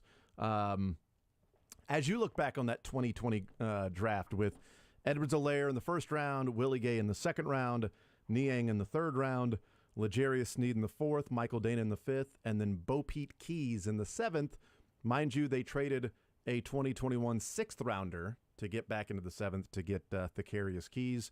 What would you grade that draft now that we have 3 years of evidence to look back on it? I'll be honest, I was a little surprised that Prisco only went down just that little bit from B to B minus. I probably would have, if I thought it was a B to begin with, I would have probably dropped it a little bit further. What do you think? Yeah, I would be, and this is about, I mean, at least the right time to start grading a draft class legitimately, so I'll allow it. Yeah, I don't know if I could go higher than a C. I mean, I'm with you. You know, yeah. You look at what is an average draft. Okay, you've got 2 starters, you've got three backups, let's say, former starter in Clyde, but you know. And Keys wouldn't have necessarily been a miss if they'd held on to him. I mean, he's still kicking around the league, still playing, and he's starting some games for some people, but he has bounced around a little bit. But, I mean, without L'Jarius Sneed, that class would be looking a little sketchy right now. And now the question is going to be, how many of them are going to get second contracts with this team? That's true. I don't know. I mean, I would say that there's 4 possible. I mean, you know, Gay, Niang, Sneed, Dana could all stick around. But I got questions. I mean, I don't know that all 4 of them will stick around. I don't know if any of the 4 will be around next year. And that, to me, is a big gauge about whether or not a draft is successful or not. It's not the first 4 years you get them. It's whether or not they're good enough for you to keep them. I would love for Sneed to stick around, obviously, and we'll see what the contract status is. And I'd be really curious as to what Michael Dana will get on the open market after this year. If he has another year like he did last year, is he a guy that a team will go out and say, you know what, I think he can be our second edge rusher or defensive end if we put him in there on a full-time, basis, that what he was able to do for the Chiefs in, being a backup role. I like what he's given the Chiefs, especially this last year, and I think you can get the same thing from him. Depending on the price, I'd love to have him back on the Chiefs next year in 2024. And the same thing with Willie Gay, but they spent money on Drew Tranquill, I think, for, partially because Gay's not necessarily giving him the coverage that they were hoping he would. He's been fine, but Tranquill's really good. So we'll see this year. It's obviously a big year in year number 4 for these particular players. We know Edwards-Helaire won't be back, or at least he won't, the fifth-year option. I mean, I guess he could be back on a cheap deal or whatever. But yeah, we'll see. I'm with you. I looked at it, I'm like, I don't think I can go above a C. Just, they trade back in. Like if this draft had like T. Higgins, and I know we talk about that a lot, but like a T. Higgins, and then you throw in Sneed and Dana and some other, like, all right, you know what? I think that's a B+. Could be an A. You got a receiver like T. Higgins in the first round.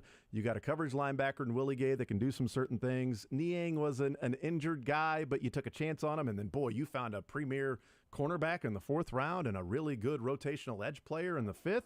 That is a hell of a draft. But your number 32 pick went for somebody that has just been okay and has been surpassed by a 7th rounder. So it happens. It happens. Matt, thank you, sir. Appreciate it as always. Chiefs Digest, Matt Derrick. And I'm sorry you couldn't hang out with us here today with the half gallons and the pints of the Bluebell ice cream with the Dr. Pepper float new flavor. But at least you have your own there. It's just, it costs money for you to have that. Ours was free. No big deal. Just make sure that if Mick Schaefer starts eating my ice cream, that you smack it out of his mouth. I'm not going to smack it out of his hand. I'm going to smack it right out of his mouth. That's right. All right? Because if Matt can't enjoy it, neither can you. Because I don't think we're going to smack it out of his mouth so that you can have it. That's just nobody gets it. That's exactly the way I want you to go about it. Scott Jenkins. Thank you, Matt. You're the man. Appreciate it, brother.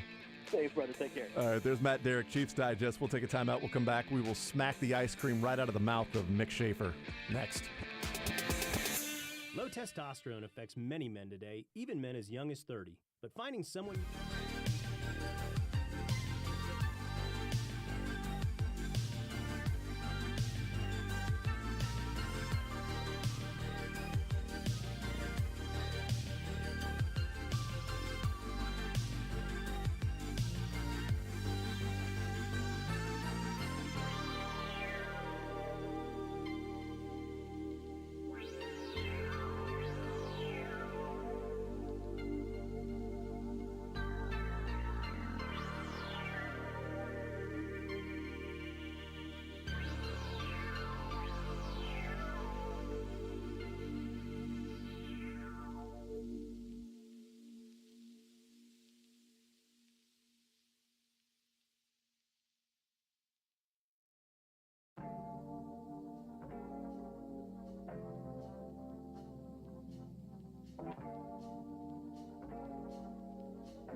All right, we continue on this Friday edition of the show. The Zone presented by Google Fiber. Mick Schaefer, KSHB 41 Sports Director, hanging out with us here on this Friday edition. He's got the air drums rolling. You know, I was a roadie for an air guitar band. It's good stuff, man. Worked really hard on that. Did you Air carried stuff in. Did you have some air groupies? That's right. Some Yes. crazy air sex in the air hotel rooms? I was air cheating on my air girlfriend. He's got the muscles to prove it. Hey, babe, it's just air life on the air road, okay? If you didn't want to live this air life, you shouldn't have married an air dude. It's true. You knew what you were air signing up for. You can't change me, man. You can't change me. You had hit songs like Air Bad Medicine and Airway to Heaven. Airway to Heaven. Like, So there we go. There's that. But it was a really good rendition of the drums that I saw you play right there. thank you. Back in high school. Did Played you a little play trap set. Did you play the drums back in high school? I did. How about that? Yep. Did your parents care that you had the drums in the house? So I bet that was very annoying. they got me. It's kind of, I guess, we had a few iterations of drums down there before. At first, it was like just the kind of the pads wouldn't be loud. Yeah. And then I got kind of an electric set to where it was you plugged it in, it made the sound, but it wasn't the same as just having the toms and the snare and everything. So I never got a full on trap set or anything. That would have been nice. We call it a trap set. People call it a kit now. Oh, really? But I thought those were kit. soccer jerseys. Words can have multiple meanings. I don't know about that. Yeah. I met a guy named Kit, and he was just a soccer jersey. I was the trap queen on the trap set. Is it anything like Paul Rudd has an Ant-Man? Mm-hmm. When he's got the that little thing that he's playing, and they Yep. come back in, he's all sweaty. I did hey, not. what's up? What's going on? No, I just been playing the drums here. That's all I've been doing. I did not have the set like they have. Oh, thank you. In Step Brothers, I did not have that. Nobody did what he did in Step Brothers. Didn't happen. No, but you didn't have. well, the we drum still set? did that, just not on drum sets. There was a chip in the drumstick. By the way, you've got right in front of you some Bluebell ice the cream. honor. It is the brand new Dr. Pepper Float Bluebell ice cream. You know what? Matt Derrick, or what's left of Matt Derrick, would know. not have wanted to eat this anyway. He said he went out and bought 2 half gallons, which equals a gallon, of the new ice cream because he said there are 4 brands that he will have no problem associating himself with. It's Bluebell, Dr. Pepper, Chick-fil-A, and Milo's. So So this is apparently he's 2 from of the Georgia. 4.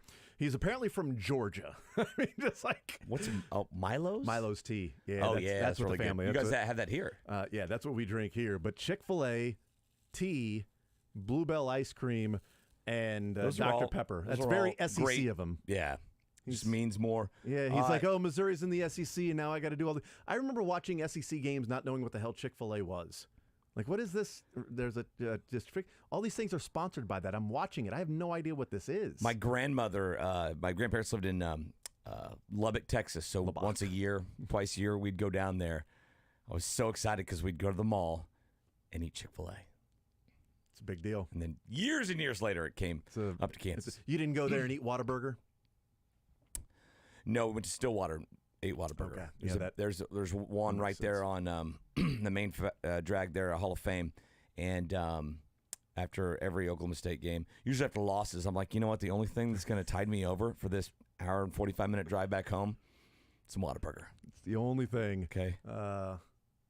Yeah, people go out and get the In-N-Out burger. You know, we got to go there just to get an In-N-Out burger. I can't hear Lubbock without saying Lubbock. Mm-hmm. I have to say Lubbock. And there were all these Big 12 conference calls that Todd was always on, and that's where we got the Tad Leabu. Yep. And one of them was, and now we head down for Texas Tech's head coach in Lubbock, Texas. Like, well, there's this Lubbock. Tad Leabu. Todd Liabo. And Lubbock, Texas. Patrick Mahomes is one of their best players ever in Lubbock. Patrick. He's Patrick. Okay. Actually, it's Pat. It's just Pat Mahomes is what it is. Okay. Who apparently it is his fault that Jackson is in any sort of trouble.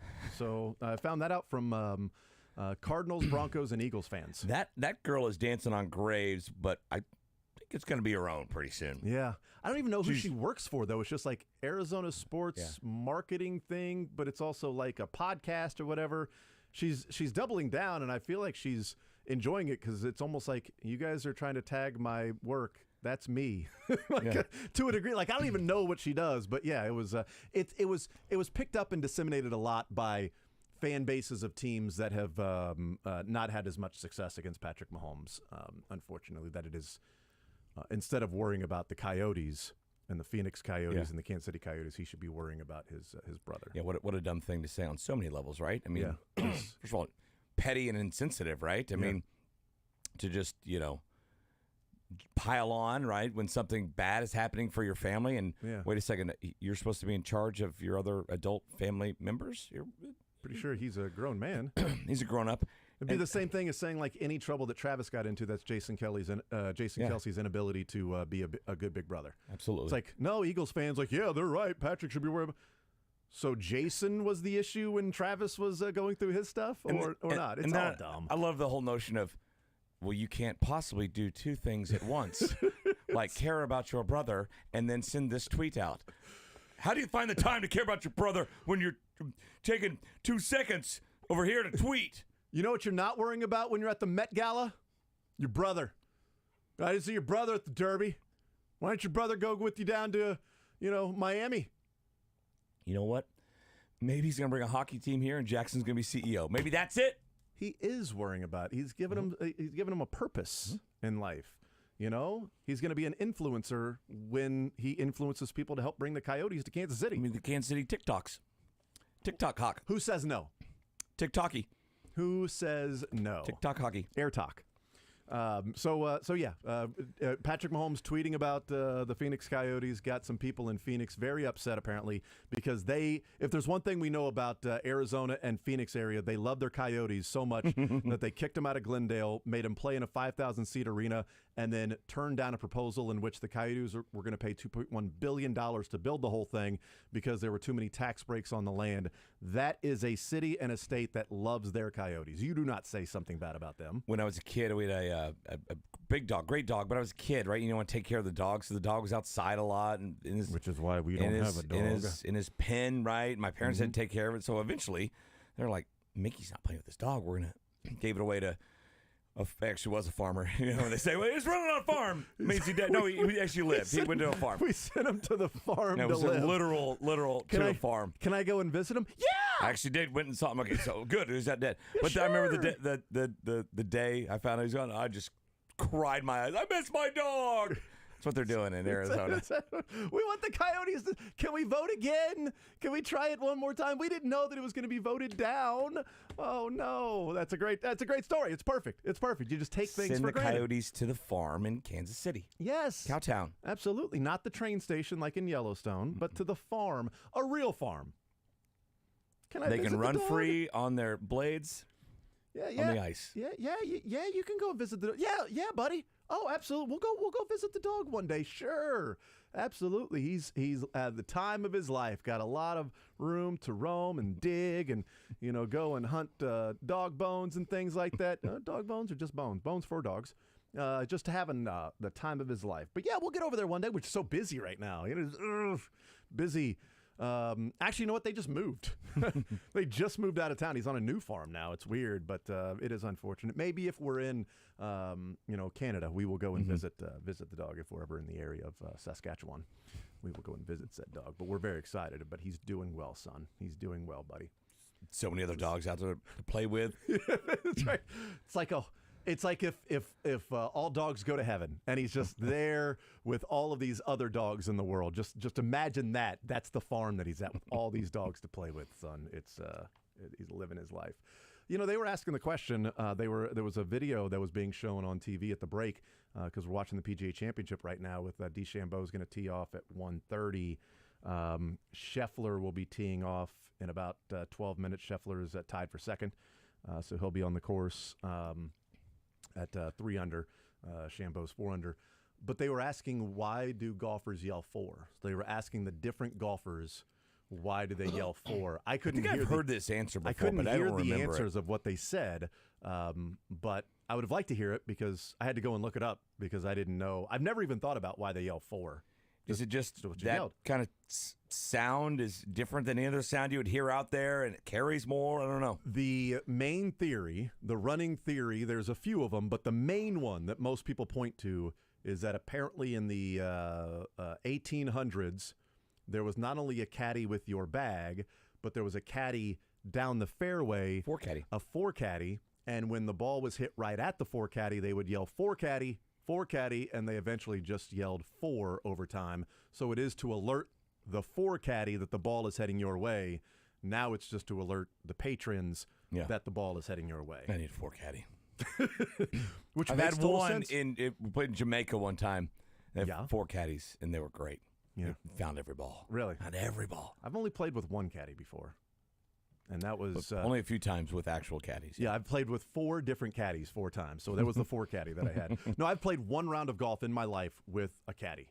And that was at Valhalla, where next year's PGA Championship is going to be. That was the only time I've ever played with a caddy, and I felt You have one golf story, and it's always That's it. Valhalla. Right, because I don't play golf. Especially since from 2009 on, I just don't play golf. But that's the only time I've ever had a caddy in my life. And then they wanted us to tip at the end, and I was like, I don't have tip money. Luckily, the dude gave them all like a couple $100. I'm like, thanks, I appreciate it, guy.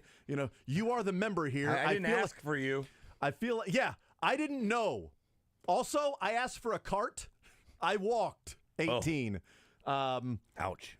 Yeah, the guy who was the member there was very like, this is how you play golf. Okay. Well, I appreciate you inviting me on. Well, by proxy, I appreciate my friend who you invited on that you needed a 4th than inviting me. But I appreciate you being okay with me being here. But a cart would have been awesome. You wouldn't be waiting. That is not how you play golf. You wouldn't play with a cart. You wouldn't be waiting on me at the next tee and telling me just go ahead and pick it up. If I had a cart, if I had a cart, you can walk all you want. But if I had the cart, you wouldn't be yelling as many. Just go ahead and pick it up. We'll give you an 8. But all right. And then just running up to try to catch them because the caddies had carts. I know it's actually not that much longer when you walk. It's longer, but as far as like time for the round, because if you think about it, when you leave, you're kind of going more in a direct route to your ball. Yeah. As opposed to taking the cart path. A lot of times having to stay on the cart path. You go into your buddy's ball, yada, yada. But, it's exhausting. Yeah. The hills. Once it hits 3.5 hours for a round of golf, I'm like, when's this thing over? But the hills up and down. Like you're talking about a PGA course that hosts majors. And a lot of courses. Like, it's unbelievable how high and low. Like And a lot of courses, the tee of the next hole and the green of the hole you're on are not next door neighbors. They're a long walk away. You got a little bit of a walk, that's exactly right. Yeah, so that is my one story of playing with a caddy, and I did not yell 4 caddy. If I had a 4 caddy, I would have yelled it a lot. But as I've said before, I played it once. I wanted to see the whole damn thing. I wanted to see as much of the course as I could see. You did. I feel like I got his money's worth while I was out there for 18 holes. So that's why you yell 4, in case people were wondering. It's a story that I had no idea, and I just sort of assumed it was a golf thing. Like, you call, cleats over in Europe boots, and it's a field over here, but over there it's a pitch. And we have fans and they have supporters. We practice and they train. Thought it was one of those things. We yell, heads up! They yell 4. That's a 0. This is a 0. That's exactly right. All of the different ways. This is the standings. That's the table. Oh, so it's a table? Can you eat on that thing? This is the playoffs. Season's over. Well, this is the number 1 pick. This is relegation. Right, yes. This is a team that's no longer in the league. Which, by the way, I didn't realize that there used to be relegation in Division I. Another quick aside, they were talking about it yesterday on the program. They said the first FCS team to beat a ranked opponent was Cincinnati, was an FCS team that beat a ranked opponent because they had been relegated to 1AA because of a lack of attendance. It was like in 1940 or something. Because like a lack of attendance. And so you were relegated out of Division I. You were kicked out down to Division 1AA. 1AA. If you didn't have the right attendance. So there was a relegation, but not on wins and losses. It was like, hey, if you're not showing up to games, you don't belong in this division. We're real. All right, this division is big time. Furman Nebraska's lucky they changed that rule. Exactly. You understand how you don't get to play on the same field as Furman. Nebraska has great fan support, if that's what it was. But yeah, win-loss. No, it was just fan support is all it was. It was Cincinnati didn't have enough fans, so they got relegated down to So there was some form of relegation at some point in our country. Wow. Speaking of the relegation and all of that stuff, the World Cup press conference took place yesterday out at Arrowhead Stadium, and the newsworthy parts, I guess, that we'll say that the public transportation of some sort, Mayor Q would like the rail system all the way to the airport, which no chance it gets done before the World Cup, but definitely sign me up for that. I mean, that would be great. How long does it take to construct that? I think it would be more than 3 years. I do too. To be able to finish that. I'm not an engineer, but it feels like it's a long time. Because you'd have to get the financing for it, you'd have the voting, you'd have to have all of that go in, and the plans and the renderings, and then to be able to build it, the path that it actually goes on. There are plaza roads out there that are still under construction. And I'm going on year 7 at the KSHB. Yeah, 69 South, south of 435. There is that construction that they are widening the highway, and that's going to be an issue for a year or so to deal with. And it ain't fun, but, that's part of it. They also talked about that maybe there's going to be a specific lane on the highways that they just – it's like an HOV lane that you can – that will only be specifically for buses and shuttles to and from. It's like the St. Louis and AHs who just get in the lane. Screw it. Yeah, it's like in St. Louis when they have the direct what is that called when that lane, and it's actually got the barriers on it. Like you can't get off once you get on and you're heading downtown. Yeah. Express lane there in St. Louis. It's going to be like that, I guess, without the barriers, but it'll just be buses and shuttles that'll be going up and down, which will be fine for the World Cup for the however many weeks that it's going to be here in Kansas City. But that's going to be a big one, is how people are going to get around, because you're talking about whichever country comes here.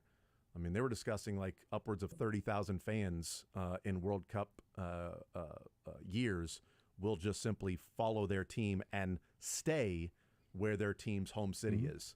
So you're talking about 30,000 fans of just that will be traveling around specifically to get to Arrowhead and every place else, added into the fans that'll be around in the country. You're going to have game fans. Come here. You're going to have home base fans. Yeah. You're going to have local fans. You're going to have fans from just around the region, from Omaha, Des Moines, Minnesota, coming down. St. Louis. They want to see what the soccer capital of the country looks like. They want to see what big time sports city looks like. Absolutely, they're coming over.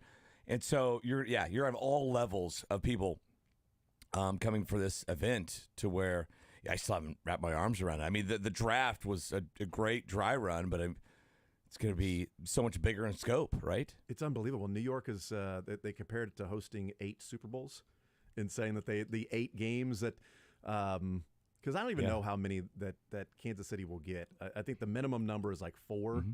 They're hoping for like a quarterfinal match. I know a knockout round would be huge. That would be like you're hosting like a Super Bowl in town, because that would be amazing if they were able to get that. There's more knockout rounds games this year because they're expanding the field. But I guess New York in their press conference said that it's going to be the equivalent of them hosting 8 different Super Bowls on the game day. It's going to be all of those logistics, all of the security, everything there, the parking, all of that stuff is going to be like it's game day of a Super Bowl. Just 8 different times. 8 different times. So, when the Chiefs renovate Arrowhead Stadium and build new or whatever, and then they put that rolling roof on there, right? We'll know what it's like to host a Super Bowl. Get that done in 3 years, too? That's exactly right. Yeah, once they get that done. You remember, we were going to get a Super Bowl if we would have just had that rolling roof between Kaufman and Arrowhead. That was Tagliabue said Final that. Four, probably, too. He said it. It was public that he said that. You almost done with that ice cream? I have finished this whole deal. Anybody that's watching online, anybody's watching on Twitter or Twitch or whatever, shaking my head. Great point, Jason. And he's almost done with it. The Bluebell Dr. So this Pepper is a pint? I feel like I just broke up with somebody, right? That's what you do. You know what? That's It was exactly right. Haley's last day yesterday. This is me crying, You're sitting here- watching old romantic movies, eating ice cream. You're watching. Haley's gone. You're watching golf. You're talking about sports, and you're eating ice cream. This is the male version, okay? All right, I'm not watching Sex in the City and eating ice cream. I'm eating a root beer, a Dr. Pepper float ice cream while watching golf and talking about the World Cup press Why conferences. did it take this long to come up with this flavor? It is so good. Did you eat one? I know you don't eat much. I had about 3 bites because Matt Derrick has been tweeting about it for the last few days, and he was supposed to be able to come in today, but he had some things worked out with taking his brother-in-law to a dentist appointment surgery, so he was going to drive him there and be that person for him. I thought that was very kind of him to do.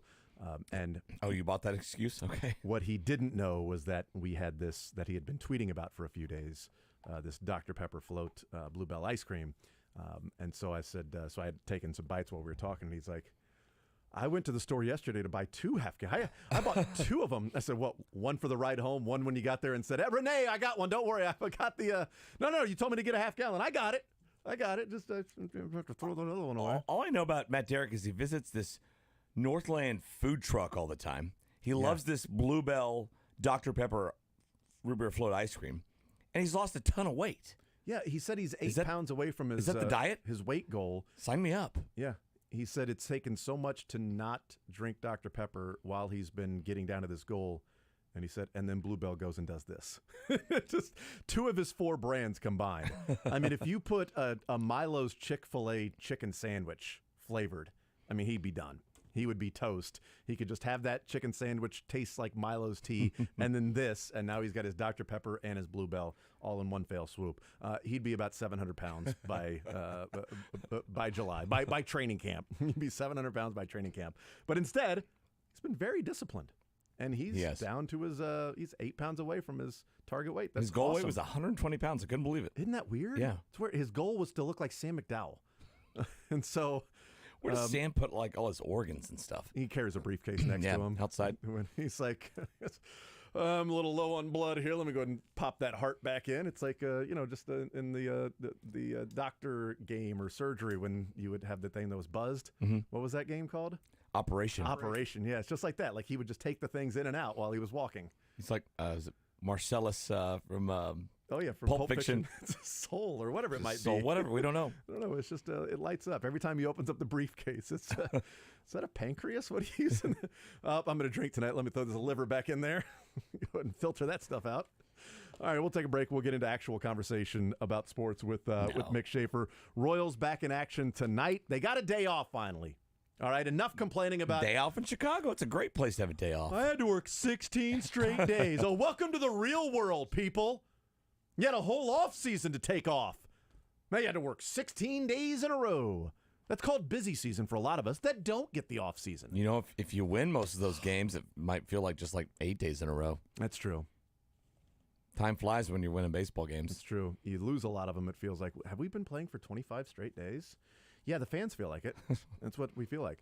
We'll take a time out. We'll come back, talk about that. And then also the Bengals having mini camp and different players weighing in on somebody else's contract. No, the Bengals. Which is always fun. We'll talk about that as well. We'll take a timeout, come back, more Zone next. Want to see more of The Zone? Watch the show live on the Sport.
PGA Championship update. DeChambeau teeing off in about an hour.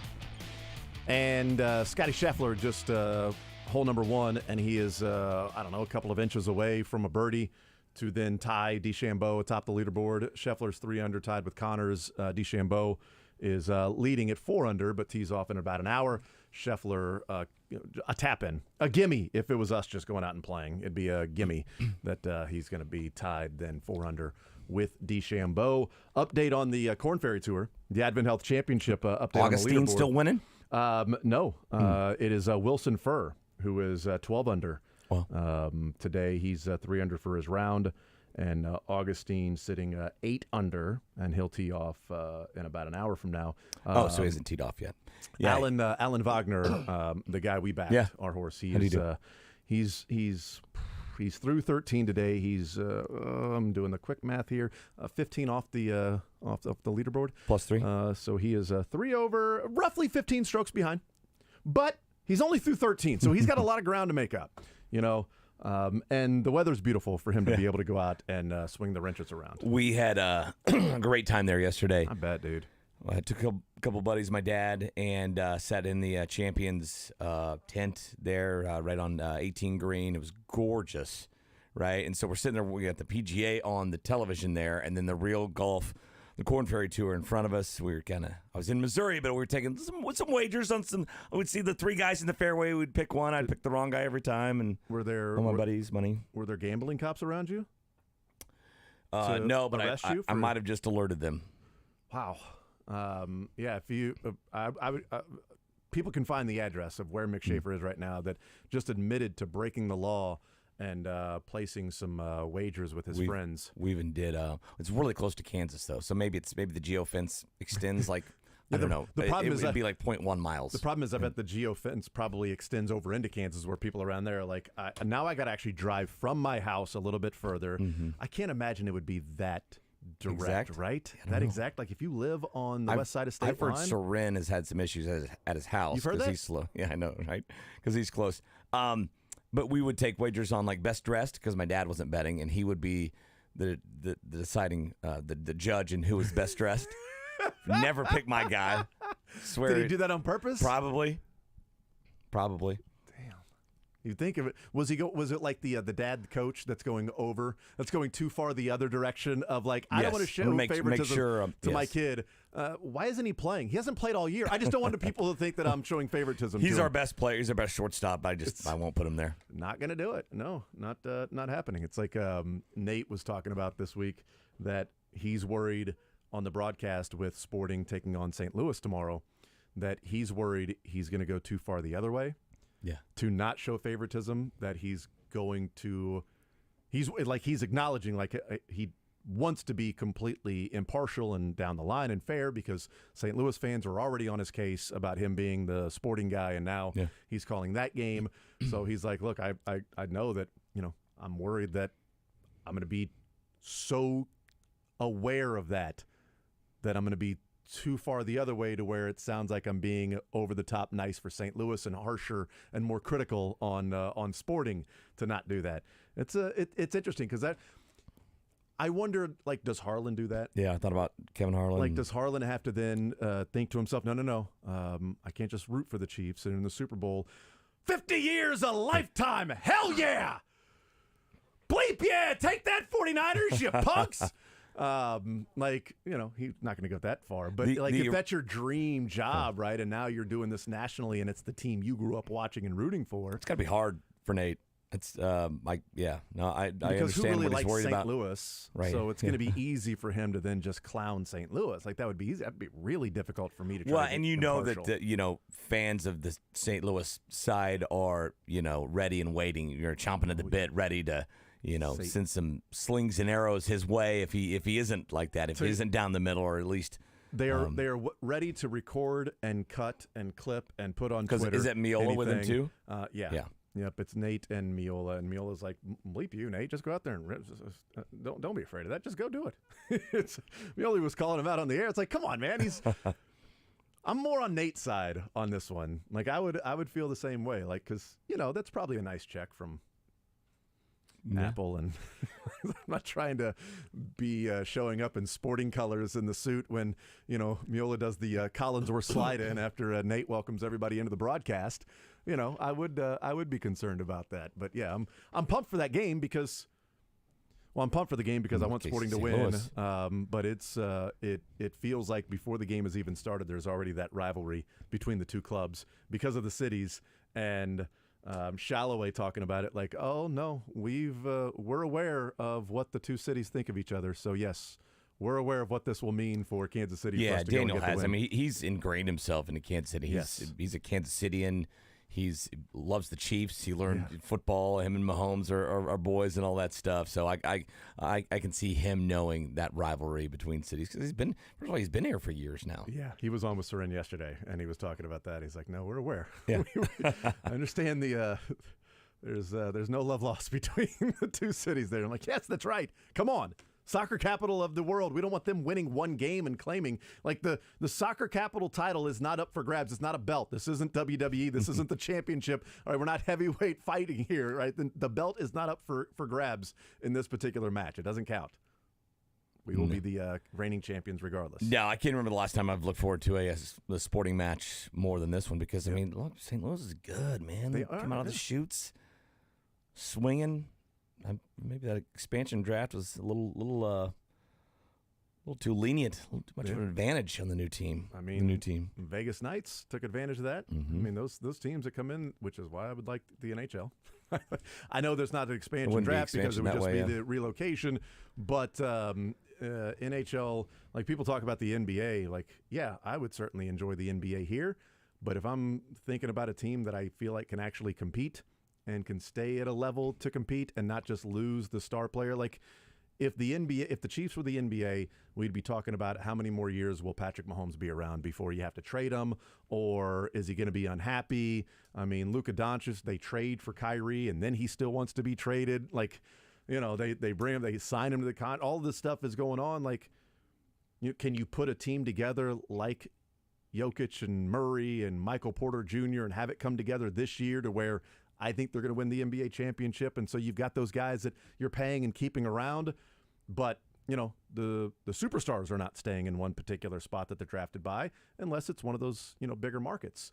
And I just think the NHL is more viable to have a winner, and I think the city can acclimate to it because if the state of Tennessee and Nashville can sell out hockey games for the Nashville Predators, I think if the Dallas Stars in hockey in Texas can sell out games, and I know they're bigger cities, but I think you put a winner out there. Nashville's not that much bigger. That's the best comp, I think. But you put a winner out there, people are going to show. Because there's the civic pride, there's the hometown pride. You put a winner out there, they'll show, and then you draw in the fans, and then you get people to go and do it, and it becomes part of the culture. I mean, a lot of those teams have done more than survive. They've excelled in those warm weather climates. I mean, the Lightning are huge in Tampa Bay. That's right. The hockey is huge in Tampa Bay. It is. Before the Buccaneers won, right, a couple of years ago, and they were just kind of still the Buccaneers without Tom Brady. Hockey was the number one thing in town. It really was. It was ahead of the NFL. And because they were winning, first of all. But no, it's thrived in those warm weather cities. I feel bad for Canada. They have hardly any teams left in the NHL. And they haven't. I mean, I can't believe it's been that long, right? I think maybe, Eisenhower's in office. No, I think Montreal was winning all through the 80s, right? No, were they? I don't know. Yeah. I think there might have been. It's been a while. It's been a while. Or was Montreal part of Michigan then, or something like that? Yeah, it was. They just claimed it. U.S. property. They actually just took it. It was the Montreal Purchase. People don't remember that one. And smaller purchase, but really big deal. Taking a lot out of the history books, and the Montreal Purchase, the Canadians, they're wanting to come over here. Yes, I said Canadians. That's what you call them, right? Aren't they Canadians? Sure. Everything I know about Canada, I learned from Letterkenny. So, so is Letterkenny call them Canadians? I don't think so. I want him to. Damn it. 913-912-4810 is the text line. We'll take a timeout. We'll come back. We got Royals on the docket. They play tonight. Zach Greinke on the mound. And also what's going on in the minor leagues. From a few days ago of me thinking the sky was falling to now a few days later, okay, feel a little bit better. We'll tell you about that next. Take the show with you by listening live on 810WHB.com.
We continue right here on Sports Radio 810 WHB. The Zone is presented by Google Fiber.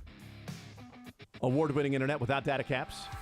Annual contracts or hidden fees. In fact, yesterday, didn't need to call customer service. I had to make a call to customer service for Google Fiber. Got home, and the internet was out. And I'm like, oh, no.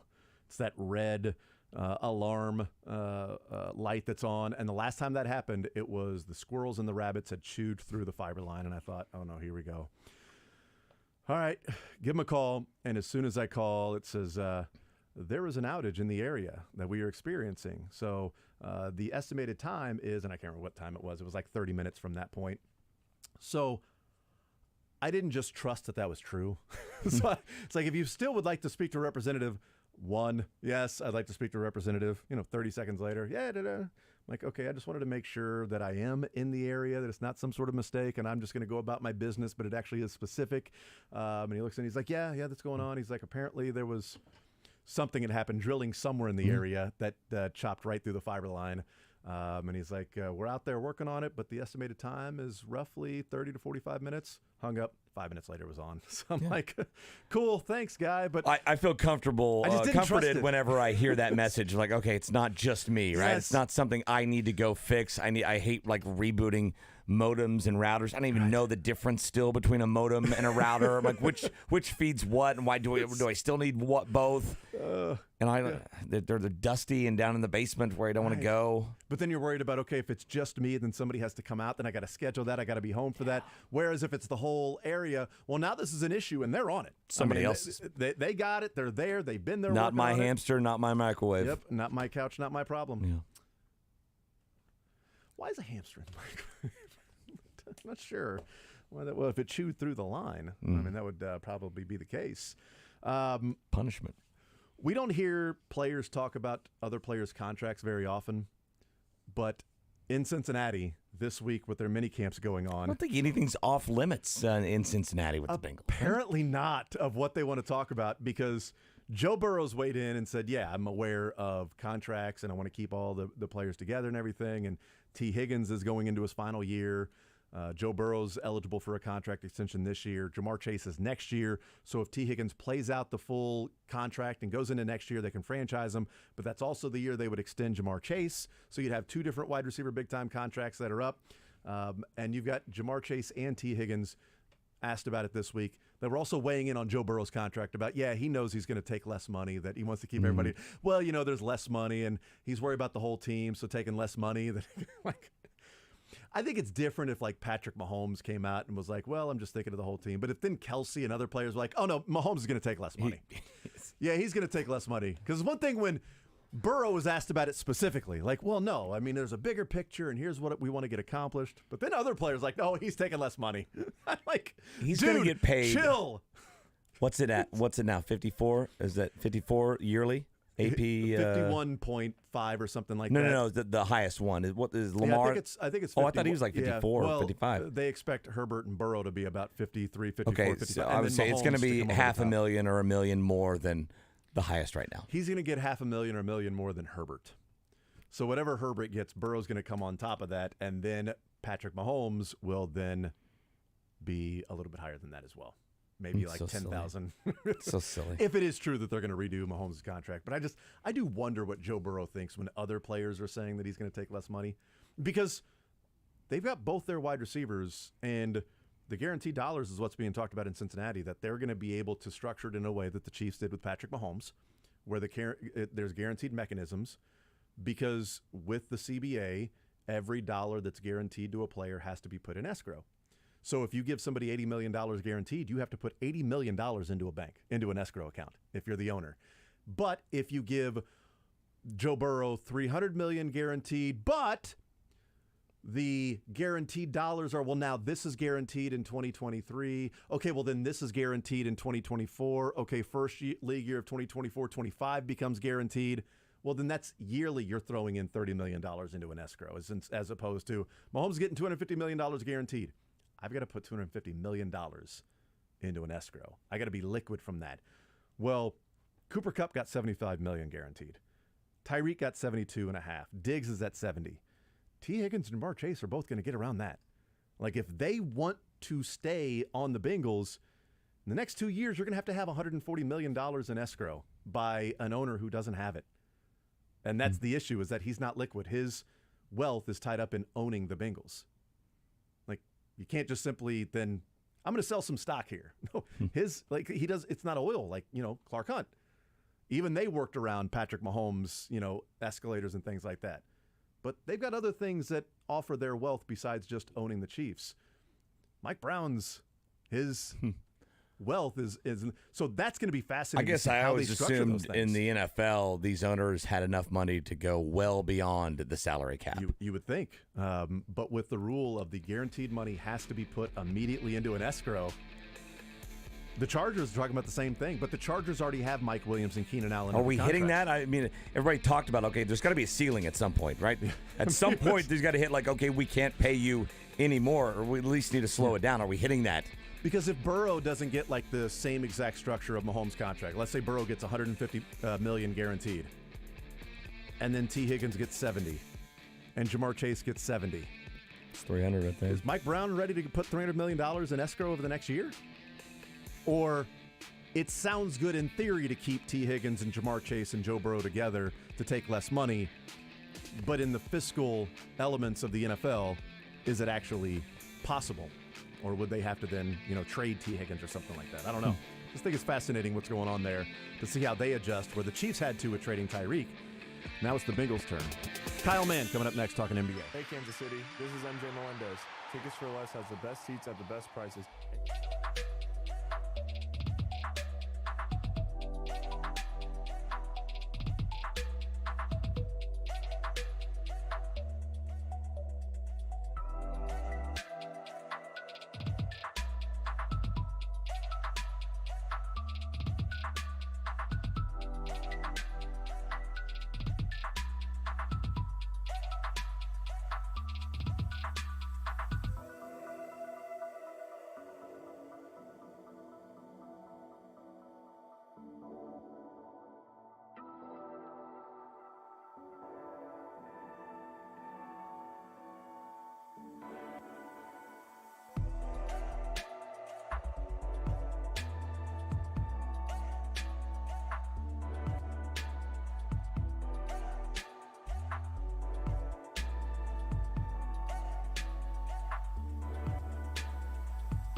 All right, we continue right here on Sports Radio 810 WHB. Jason Anderson with you.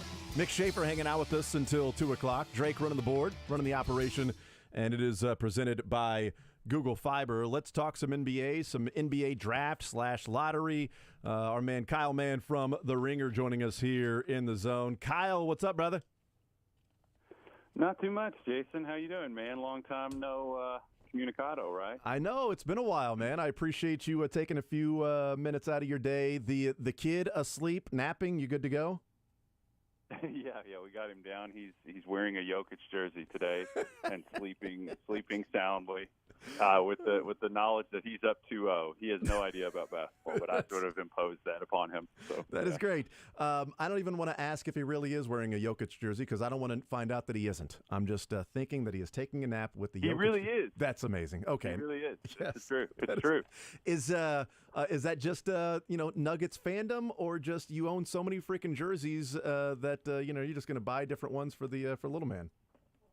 You could spot me at any given time wearing any of the 30 gear from any of the 30 teams, and this predates my covering the league. So we spread it out really evenly. There's no bias. We just enjoy the whole league. I try to pass that on to him.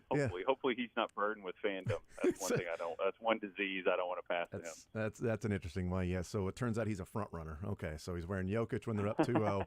They lose tomorrow night. I bet he goes to bed with an Anthony Davis jersey on. We'll see. Very possible. Very possible. Kyle Mann from the Ringer is our guest. Let's start off there, and then I definitely want to get your thoughts on the lottery and Wembanyama and the different teams and things like that. But it is 2-0 in the Western Conference Finals. I think there are issues for the Lakers, obviously being down 2-0, but the Nuggets, to me, are the best team in the league. That one felt like the Nuggets stole one to a degree. Like it felt like the Lakers almost stole game one when they came back and got within a possession. And last night felt like, okay, the Lakers figured some things out. They won game 2. They've been able to split on the road in these series and then go back home and take care of home court advantage. But that one last night felt like the Nuggets stole it. You agree? Yeah, I mean, it's always hard to say, to label it. But, I mean, yeah, it seemed like the Lakers, it seemed like their stars kind of hit a wall stamina-wise in the second half. You saw LeBron. LeBron looked a little mortal last night in a way that, him fumbling the double pump reverse, I was like, oh, that was one of the more jarring, they drew blood moments in LeBron's career. He's not a machine. He's a man. Yeah, it turns out he's just like, no, but, they're leaning really hard on some of these performances from their, tertiary guys. The Hashimura thing is just ridiculous. And then Austin Reeves and things like that. If they're going to win, I mean, they're going to need more out of their superstars. I think that's a pretty big no-duh thing there. But, I mean, Denver also didn't play well for a lot of that game. And they sort of progressed back to what I would say is their standard. I still think the Nuggets are going to win it in probably 6. But the Lakers, I think the Lakers could come away from this series feeling like we absolutely could have won it because they could have won either one of these games. Yeah. Last night to me, and I know after the game was over, the talk was about, LeBron and the game he had and all of that stuff. To me, the story of last night was the Nuggets and in my opinion, being the best team remaining in these playoffs. And it was having a guy like Jokic who had not as good of a game as he had in game 1, but 23, 17, and 12 is somehow a step back, and that's how historic his game 1 was. But it's having a guy like Jamal Murray who I think is underpublicized and certainly underrated in terms of the type of player that he is, and probably underrated / for me, not given nearly enough credit for his 1 year in college, averaging 20 and shooting 41% from 3. Like, that's pretty phenomenal for a freshman to be able to do. But for him to go and have 24 points in the fourth quarter, it's having an MVP like Jokic and then surrounding him with a guy who has the ability to be Lillard or Steph at any given moment to just come down in 4 straight possessions, knock down a 3. Yeah, it kind of drove me crazy. I think you and I met when I was living here in Louisville, so I got to watch. I watched Murray very intently during college, and it amazed me that coming out of college, the way the league was changing, that people were nitpicking him so hard. The fact that he was such a fast relocating shooter that his shot was really quick. I just mean the way the Warriors changed the league, he absolutely projected as somebody that could, live dribble kind of shooter, live dribble passer. He's gotten better as a passer over the course of his career. But Jason, I caught some grief for saying, I was asked to do sort of a ranking of UK guys in the NBA, and when it came time to pick between Fox and Murray, I hesitated quite a bit, and I was like, I like Murray. And I caught so much grief for that, and I've just kind of circled back here in this past week and been like, hey, remember when you guys gave me grief for that? Jamal Murray is incredibly good. Yeah. And Jokic is an incredible partner for him for all of that off movement, shooting and stuff like that. And they've surrounded him with a good supporting cast. Michael Porter Jr. being healthy. Bruce Brown has worked on his shot to where he can actually, knock that down when he's open. And he's kind of he's got a little Draymond to his game of like a bleep you with the other guys on the floor to just sort of needle the different players. And when Schroeder's out there, it doesn't take much needling because, that'll end up happening. Kyle Mann is our guest from The Ringer. Tonight, it's not literally a must-win for the Celtics, but, I read some things, and it was like, the Celtics, even if they lose tonight, they'll be fine. And I'm like, what's your definition of fine? If they go down 0-2 heading to Miami, yeah, they're fine. They're not eliminated yet, but I wouldn't call that fine.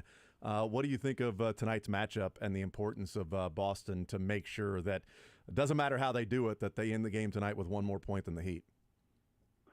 I made this point on one of our shows last time around that, like, there are always these teams. There are two types of teams, and I compared it to sort of like students in school. There's the kids who, like, when the assignment comes, they just knock it out and they're done. And then there are the people who wait, if they have an hour to do something, they're going to wait until the 50, 55-minute mark to start. I was that type of student. It seems like this Celtics team is one of those oh crap teams that like has to feel like they're in legitimate trouble to get motivated, which is always a frustrating thing if you're a fan. They did this against the Sixers, and they somehow, luckily James Harden is the most, mercurial superstar in the league, which I think some people might say is a generous title for him. But the Heat aren't afraid of them. And, we talking about regression and progression. It's like, the spot up offense, like output that they got from their like supporting cast from Strus and Vincent and all their extra guys. You've got to figure, I think they got like 12-ish threes from those guys on like almost 60%.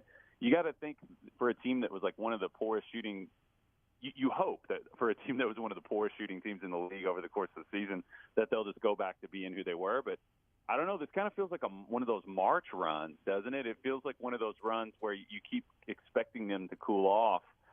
They're not afraid of Boston, clearly. Jimmy's not afraid of anybody. I think this is going to be a battle, but, Boston is also one of the more complex and deep offensive teams that Miami is going to face in these playoffs. So I don't write them off at all. I still think Boston can win the series. Visiting with Kyle Mann from The Ringer, joining us here in the Zone. Let's talk about the lottery that took place the other night, and the San Antonio Spurs win the lottery. What do you make of that connection? Victor heading to San Antonio. And I loved watching the video of the bar where the Spurs fans were, and as each pick was going closer and closer, it was more and more, and then just like it's like a team had just hit a game-winning shot, or like a World Cup goal was scored to win that sort of explosion that was there. What do you make of the relationship now with San Antonio getting the number one pick, getting Victor? The draft lottery is a really it's a really unique TV event in that it's like for how much drama and elation and devastation is packed for how short it is, Right. It's just potentially a decade of if things go well of or more of positivity, and then you can also be like the Pistons who are kind of steering into the abyss. But the Spurs are a fit that we kind of saw coming, and I wondered. It just seemed too perfect, for a team with like the international pedigree that they've had over the years. It feels like a perfect fit. And the funny thing, Jason, about like Wembanyama is anytime anyone mentions the word fit with him, I just kind of want to laugh hysterically because he doesn't fit with anything. If you get Victor Wembanyama, this is a generational talent that you are going to fit everything around him. Like he is your square one piece in every scenario, and he is such a multifaceted talent on both ends.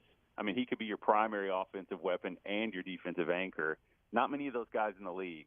He has to stay healthy, but he's special as a talent. What I was going to ask is, so you went there, and I'm glad you started going down that path. But the question was going to be, from what you've seen, is he worth the hype? I mean, we've seen highlights and clips, but we haven't seen Zion playing at Duke, where we got a real long, extended view, the country, right? Not just the draftniks, the guys like you that are studying it and watching film and breaking down, different prospects. But is the hype real with Wembanyama, or is there more of an unknown that's there and just these amazing highlights that we're going, yeah, this guy's 7'5" and shoots and follows his own three, and Wembanyama might be the next Hall of Famer that is going to be considered the GOAT at one point. Yeah, so the sense I get is you're asking if it's like a novelty or if it's like for real in the basketball, like 82 games. That's a quicker way to ask it. Yeah, so well done. Thank you. I'm just going to step aside and let Kyle host. Sorry, Jason.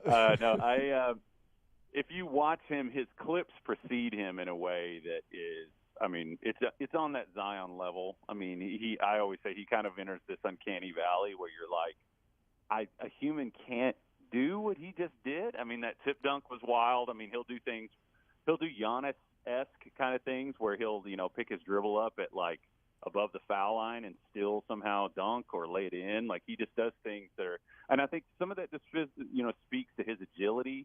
He has like really elastic, he's very flexible head to toe. He's not a stiff. I've made the comparison, like, if you want to pick like an archetype, he's definitely like a pick and pop guy at his size.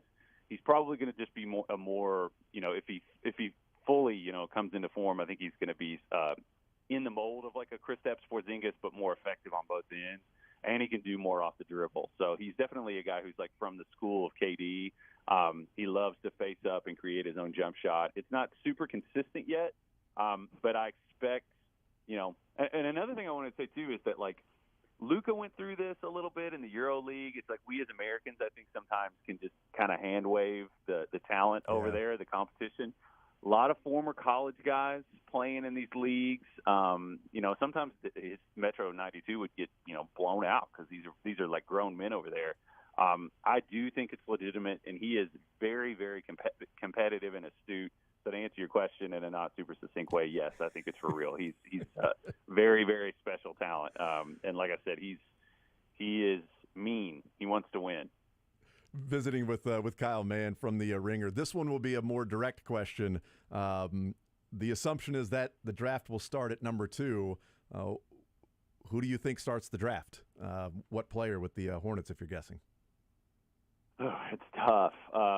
Now that we know the order, I mean, if you hypothetically big board wise in the past, I would have said, well, it depends on the team, but now we know the Hornets are there. I think either one of those guys makes sense there.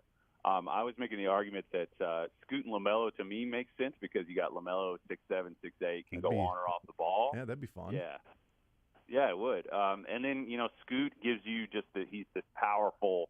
It depends on what you think he's going to turn into. If you think he's going to turn into like a better version of Eric Bledsoe or even like a Donovan Mitchell if the shot comes around, I think he pairs really nicely with LaMelo, and I think he could be a nice kind of culture additive because I don't get the sense that LaMelo is a like rah-rah, let's go guys.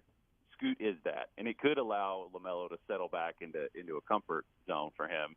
And then Brandon Miller is just he fits everywhere. He's a 6'9", ball handling, dribble pull-up shooter, really competitive too. He needs to work on his efficiency around the basket, but I don't think they can mess up that pick. It's the Hornets, so they can mess up anything. Don't dare them, but I think Miller or Scoot work there legitimately. And it's funny that when we talk about two different guys, the impact of college basketball as opposed to the G League Ignite team or even playing over in France like Wembanyama. Like, we've seen so much of Victor, and he's been so talked about and hyped for a while that I don't think anybody would say Wembanyama, and people go, who's that? But the next two, players in line to go number 2, you've got Brandon Miller, who was talked about a ton with how good he was on the floor, Alabama, and then, of course, what took place off the floor. And then you got Scoot Henderson that people would go, huh? Who's that? Never heard of the guy. Well, if Scoot Henderson had played college basketball, you would know exactly who he is, and you'd understand the conversation of Scoot versus Brandon Miller. It's just sort of fascinating that way, and what college basketball actually can do for the reputation, for the brand, and just being a known commodity to a degree before they ever get to the NBA, of fans knowing exactly what type of player this team is getting. Yeah, I think you really started to see that as Alabama was, playing in March and February, specifically before Miller pulled, I think, his groin before the NCAA tournament. It might have happened at the SEC tournament, but he had some awesome outings in that tournament. And you just kind of you felt the winds of doubt kind of sweep through on Scoot, because Scoot, honestly, I've been kind of crushing his tape lately more closely, that on the basis that his effort a lot of the time was just kind of ho-hum. He was coasting. He kind of felt like he was biding his time. Contrast that with Wemby, who was just kind of going balls to the wall all the time. But Miller was on TV playing meaningful games, high-stakes games. And I do think there's some value there. I think in the future it's going to be interesting to see how many kids go the Ignite direction, just because of the NIL thing. Scoot could have had this Puma deal he has at Auburn. If he'd gone to Auburn, just imagine Scoot leading an Auburn team in the tournament. That would have been incredible television. Yeah, absolutely. And we're also seeing, some guys, return to school or just not go to the NBA. And there was always that feel, Kyle Mann's our guest from The Ringer. There was always that feel of okay, this guy's ready just to simply go be a pro. He may not be an NBA player, a first or second round, but I remember having the conversation about DeAndre Liggins in 2011, maybe. And it was, he's got a kid and he's been in school for a few years, and it was he's not going to be a first-round draft pick. And it was always, if you're not a first-rounder, you better not go. It's a guaranteed deal.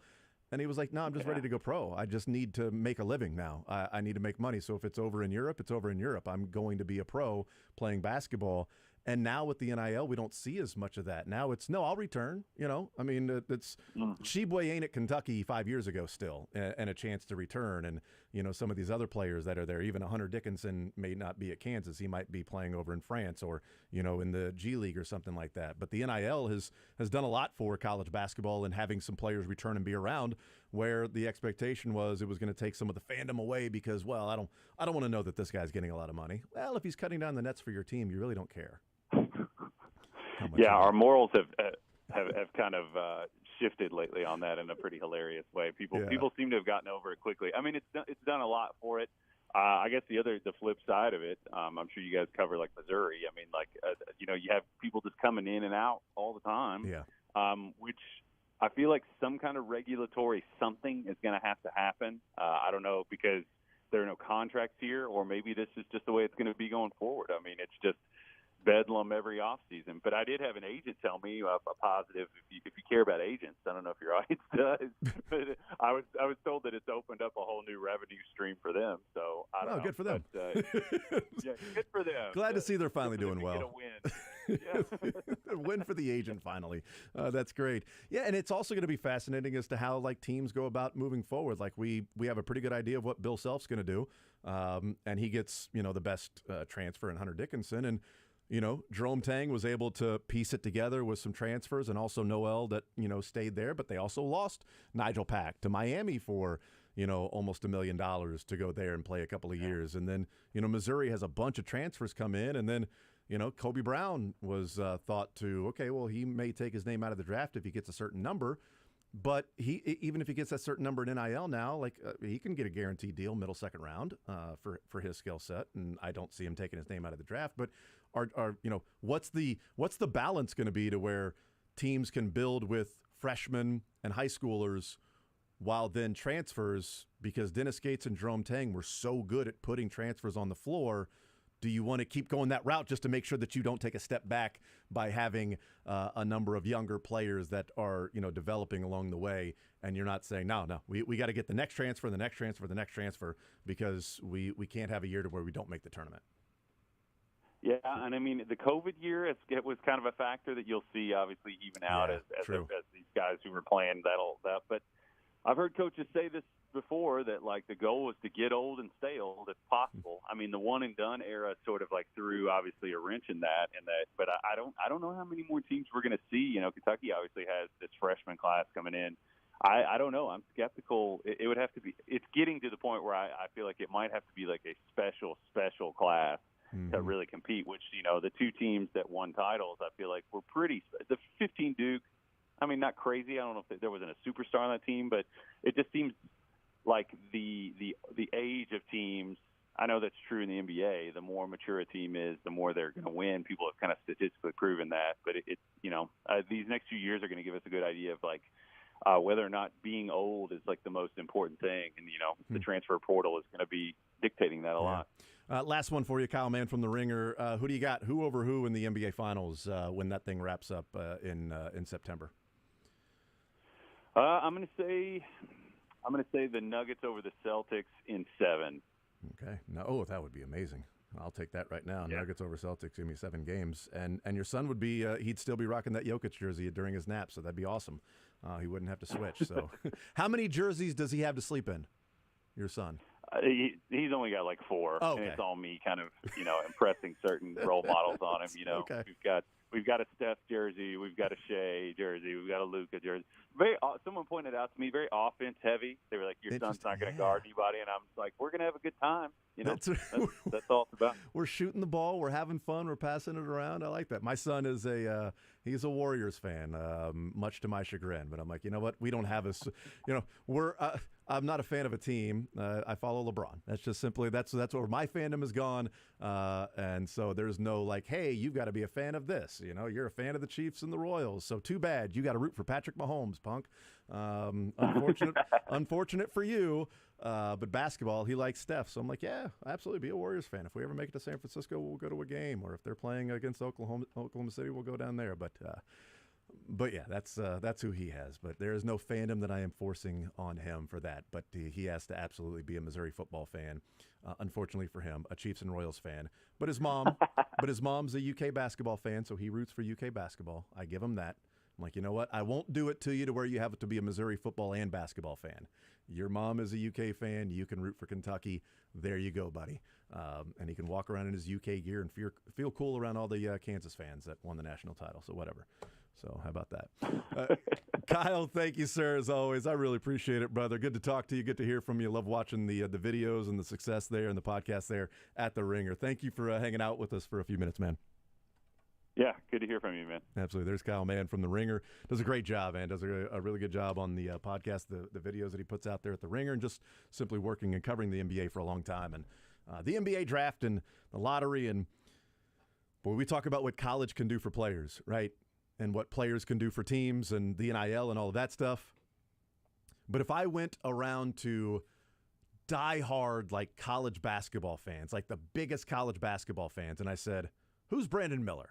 I'm like, oh, yeah, the dude from Alabama. They go, who's Scoot Henderson? 1970s point guard for the Kings, maybe? No, he's going to be the number 2 or 3 pick in the draft. Oh, is he from, like, Europe? No, he's from Tennessee or whatever. What? Yeah, no, he was going to go to Auburn, but he played for the G League. So, yeah, you haven't heard of him like that. But now with the NIL, I do wonder, it was an interesting point. He said, he got a big Puma deal, and that's why he played for the G League Ignite. Well, you could probably get that Puma deal now, at one of these big schools. You're a player like that might be the number 2 or 3 pick in the draft. I don't know how much Brandon Miller got, but he was taken care of. Well, then there's that Overtime Elite League, too, that's going to have a couple guys in the lottery. Yep. I just learned about that. Just kind of based in Atlanta. They've got some dudes. Yep. They've got Alcer Thompson. That's going to be. I want to say their minimum salary is like $100,000 or something like that. I mean, so that's guaranteed right there. But now with the NIL, you might get some of these players that we wondered. Okay, you've got players that are going over to China that we're going to play. You got players that are going over to Australia. They're going to play for a year because they can't go straight from high school to the pros. We got players that maybe are doing this. Are you going to go G League and make like $30,000? Well, no. Now the G League is paying with some of those teams, as you mentioned.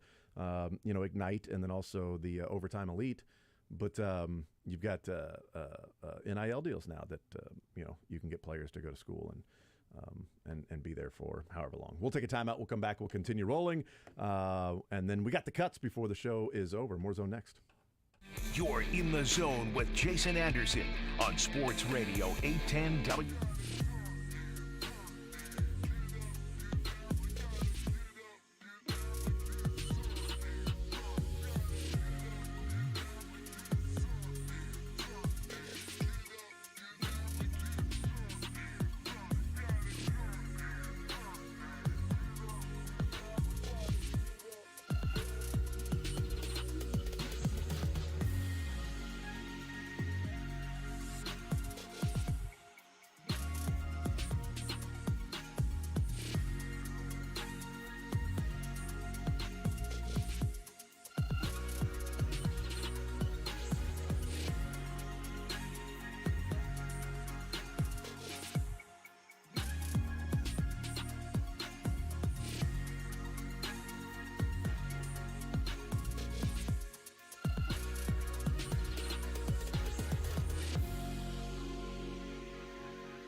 All right, we continue right here on Sports Radio 810 WHB. Jason Anderson with you. Hanging out with Mick Schaefer. Drake, we had up until 2 o'clock on this Friday. We'll get the cuts in. But as we get to the cuts, we want to bring up something that's going on with the Royals, the city of Kansas City, and maybe North Kansas City. This is drama. As well. This is like the real mayors of Kansas City. So Mayor Quentin Lucas tweets out a string of tweets, 3 of them that says, Kansas City and Jackson County have been strong partners for the Kansas City Royals since the team's inception. Taxpayers from both jurisdictions have invested mightily in the success of the Kansas City Royals franchise. Having already signed on to a border war truce with our Kansas neighbors, Kansas City will not now engage in an intra-state regional race to the bottom that ultimately does little more than fleecing our taxpayers. We encourage the Royals to timely resolve the many questions surrounding their future home so that all involved can speak openly and transparently on any future public involvement. That is in response to about an hour ago from the desks of Jerry Nolte, the president or presiding commissioner of Clay County, Missouri, Bryant DeLong, the mayor of North Kansas City, and Scott Wagner, Western Commissioner of Clay County, that writes in an open letter to the Kansas City area community, said that over the past few months, leaders from Clay County and the city of North Kansas City have had conversations with the Kansas City Royals about the possibility of developing a new baseball stadium and adjacent ballpark district in North Kansas City. This plan would include commercial, residential development, and entertainment experiences adjacent to the stadium, complementing the amazing businesses and entertainment options that already exist in downtown North Kansas City today. We look forward to continuing our work with the Royals and have additional meetings scheduled with them. The Royals confirmed in a recent media report that they are considering a location in North Kansas City. We think it's important that we communicate our efforts with the community and the reason we plan to work with the Royals on behalf of our respective jurisdictions to select a North Kansas City site for the planned new stadium. Although no agreement has been reached by either Clay County or North Kansas City to take action on, we're striving to lay the groundwork necessary for a plan that is positive for the city, the county, and our entire community. Says to date, plans and communications have been positive and resulted in an ongoing dialogue that could create a neighborhood-centric ballpark similar to Wrigley Field and the surrounding Wrigleyville in Chicago. Royals have made clear to us the logic behind their desire to move, and it is compelling. The Royals' vision is to develop a ballpark and district around it that will deliver positive community impact and economic activity throughout the year, ensuring their competitiveness with MLB peer markets nationwide. We simply believe, therefore, that if a move is to be, then there is no reason why it can't be Clay County. And Mayor Q responds and says, we've already had a truce with Kansas, and we're not going to get into this essentially a bidding war to see where the Royals will go, and the Royals figuring out what the best location will be for them based on whatever, from a business standpoint, would be offered to them from Clay County, North Kansas City, as opposed to Jackson County and a downtown ballpark. I wonder how much the Royals wanted this like public. Or publicly, they said in that original, in that original kind of letter to fans, sites they were did looking they at. say Jackson County or they just say KC Mo, the downtown? I can't remember. I thought they said Jackson. It's going to be in Jackson County. There were multiple sites they were looking at, and then it felt like it became centered and centric on the different sites downtown and downtown only. Well, and look, I mean, I believe Clay County starts right across the river, correct? Yep. So, there could you could be very close to downtown. You could be very close to downtown. And the question then would be, one of the things that I wasn't a big fan of with the Chiefs was when Mark Donovan came out and was like talking, well, Kansas, we could go there, we could go this. And then Clark Hunt was like, look, our first priority is to stay at Arrowhead Stadium, okay? And we want to stay on the Missouri side. Because I wasn't a big fan of, okay, let's put these two counties and states against each other, because I've always hated the part of Kansas, hates the people from Missouri. Missouri hates the people from Kansas. Like we love you, Missouri people. Okay, I feel like all the hate's coming the other way. It's both sides are the same. Both sides are the same. You switch the people around. It's like, well, I hate the same. The same people. We all grew up in the same area. So it's there's a line down the middle. It's not Hatfields and McCoys. I can tell a Missouri person. I think. bushier eyebrows. Is that what you it know, is? The ears are set lower. Yeah, absolutely. Oh, I was wondering why people always looked at my ears and went, yeah. do you belong over here in Johnson County? I don't think you do. I couldn't help but notice the ears. You grew up in Missouri, didn't you? Hey, how'd you know? The ears knew it. And now it's to the point of how serious are the Royals about moving to Clay County, North Kansas City, and still being that close to downtown? Also, what's going on with the land purchase? Like, are they at a point to where they're not happy with the sites that they have picked out and being able to purchase that, the construction that would take place, whatever the tax part of it is, and whatever the voting might be? And are like, they is voting in Clay County or North Kansas City a little bit different than Jackson County, to where they would go, hell yeah, no, yeah, we'll do it. We'll you know, whatever taxes it might be, where, you know, not gonna raise your taxes, we're just gonna extend it. Yeah, and are they okay with this this letter from the Clay County commissioner, the kind of outing their talks? Well, I think it would be a terrible business move if they went ahead and made this public without the Royals' knowledge of this going public. It wouldn't be smart if it's like, whoa, we're having these conversations in good faith, and all of a sudden, out of nowhere, you make this public, and now we're going and talking with Kansas City, and it's like, no, actually, we're doing this. We're over. We're just keeping our options open, or because the way the letter states, it sounds like things are progressing in a positive way towards moving the stadium to Clay County, North Kansas City. Yeah, there's details about an entertainment district. You know, about a location. Is there still an unincorporated area over there down by the downtown airport? Isn't there Harlem, Missouri? Isn't that technically an unincorporated area? Could you maybe get in there without having to deal with a city? Interesting. Yeah, I don't know. I mean, right next to the airport, that'd be certainly convenient for teams coming in and out. You said downtown airport, though. That's right. Yeah, Yes, downtown yes, airport, yes. but teams would fly right into downtown. They That's where could, I most of guess, them yeah. do anyway. Don't they fly into downtown airports? Stay at the Plaza? Royals did the KCI whenever they were. Did they? Yeah.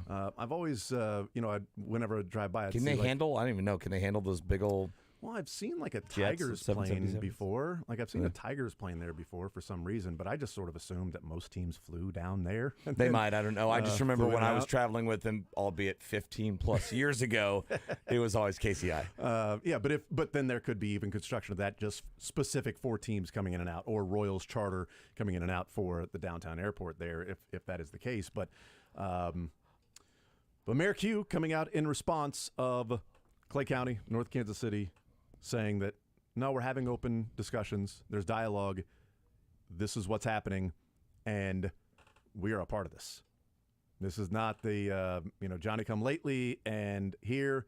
The question is, are they negotiating tactics, or is it serious that the Royals would say, no, we're actually going to view this land because we are looking at what's best for the Royals franchise, and we ain't moving them to Harlem in New York, if it is that Harlem area. We're moving them to still Kansas City.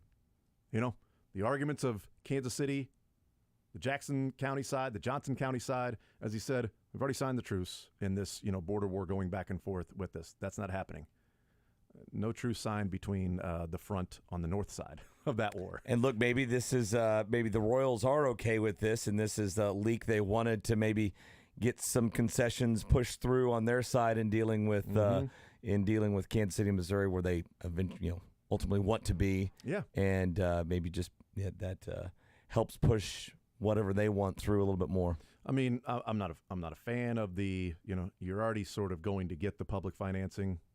I've talked about it before. It's a pro tax. I'm not as against the public financing as a lot of other people are. Yes, they're billionaires, but it's the price of doing business. If you don't do it, another city will. So do you want to be a professional city or not?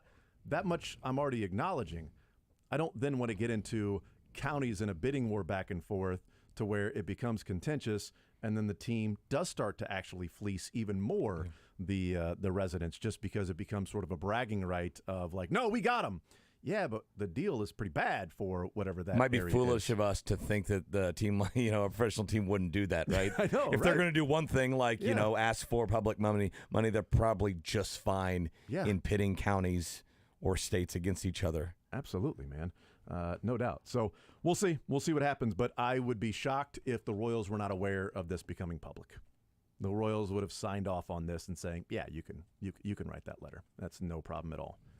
In fact, can you send it right to the to Q's office? That'd be great. We'll take a timeout. We'll come back. Cuts next. Want to see more of The Zone? Watch the show live on the Sports Radio 810 WHB Facebook, Twitter, YouTube, and Twitch.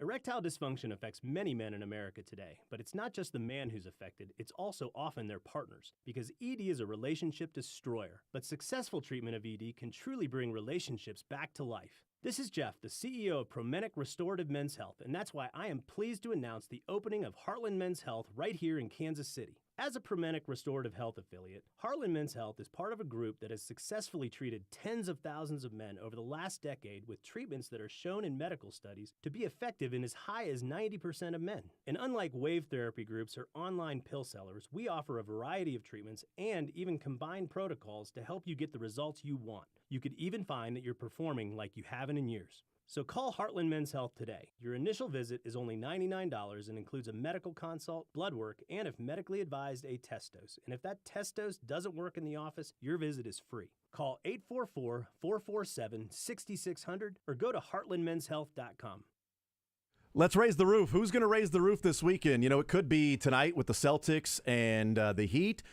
Somebody there with the Celtics or the Heat could be raising the roof. It could be, you know, Nuggets, Lakers, Royals, Greinke on the mound against the White Sox. Mick, who's going to raise the roof this weekend? Josh Briscoe's going to raise the roof this weekend. He's getting married. He's going to yes, blow the roof off the hotel. For the the theater place thing. Roof is on fire. Reception. Yes, they don't need no water.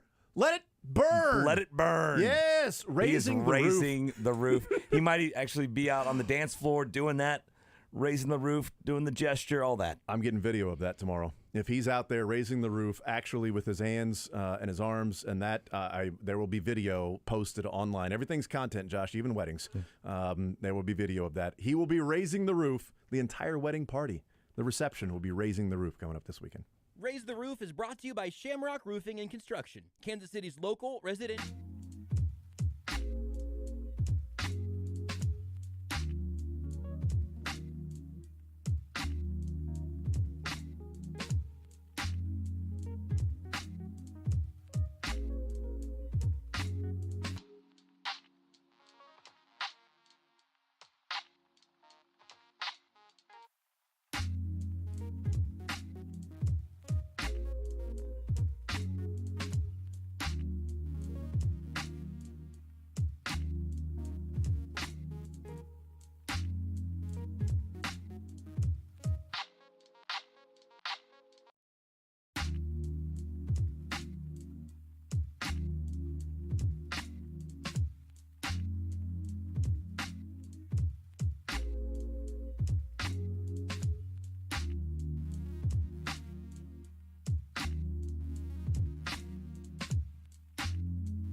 internet at the same price since 2012.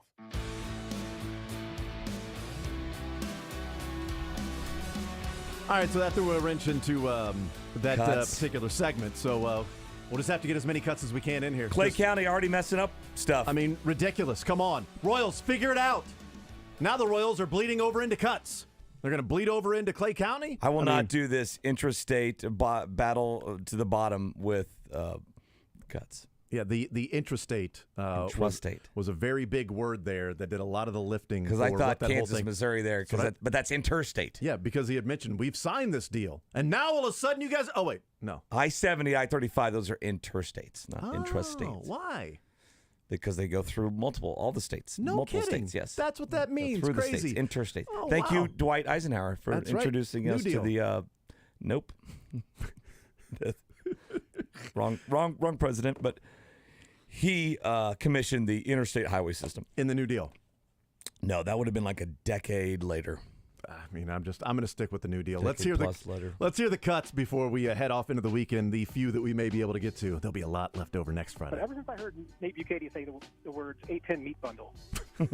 So, the first time I ever coached as an assistant coach back in the day to help out with one of my nephew's friends, it was kid pitch, but I was throwing batting practice.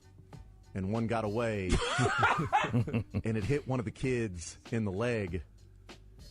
And the mom actually told me her son stopped playing baseball because I hit him in the leg. That's a true story. They got to learn at some point. Part of it. What was that? You know, and I was just surprised to see Florio on this because I did not know that he was still watching the NFL. That's true. You're busting on Les. Mm-hmm. As they say, Jason, he's got that dog in it. You guys, your ball work was amazing. Matt Derrick. Today is my father's birthday, so happy birthday, Dad, and happy birthday, George Brett. No, how about that? Your father was born. Who was a better third baseman, your father or George Brett? I didn't say they were different people. You want to start from the beginning? It's 3-1 in the third. Well, thanks. I appreciate it. No, I still want to start from the beginning. Thank you. Would you like episode 1 of Ted Lasso, or would you like to start with the episode where Ted Lasso dies? What? What are we even talking about with that? But I enjoyed the conversation. Interesting. I think pretty soon he's going to start catching when the Royals trade Selvey. Les? I'm going to Usain Bolt you next time I see you, Briscoe. I'm going to run around in circles, and you're going to be easy to catch. Les was not happy with Josh. We're coming to your city. Who was that? That was Nate singing the college Big and Rich. Come in to your city. If you want a little thing in your bing bang, if you want a little chang in your jing jang. He is neither big nor rich. But he is going to be in some sort of a city. He's coming to your city. St. Louis. St. Louis City, which is not the soccer capital of the United States. No, it's like Clay County. Live coverage of the PGA Championship is coming to Sports Radio 810 WHB and ESPN Kansas City. Thursday and Friday, you'll hear live play-by-play beginning at 1 on ESPN Kansas City, 1510 a.m. and 94.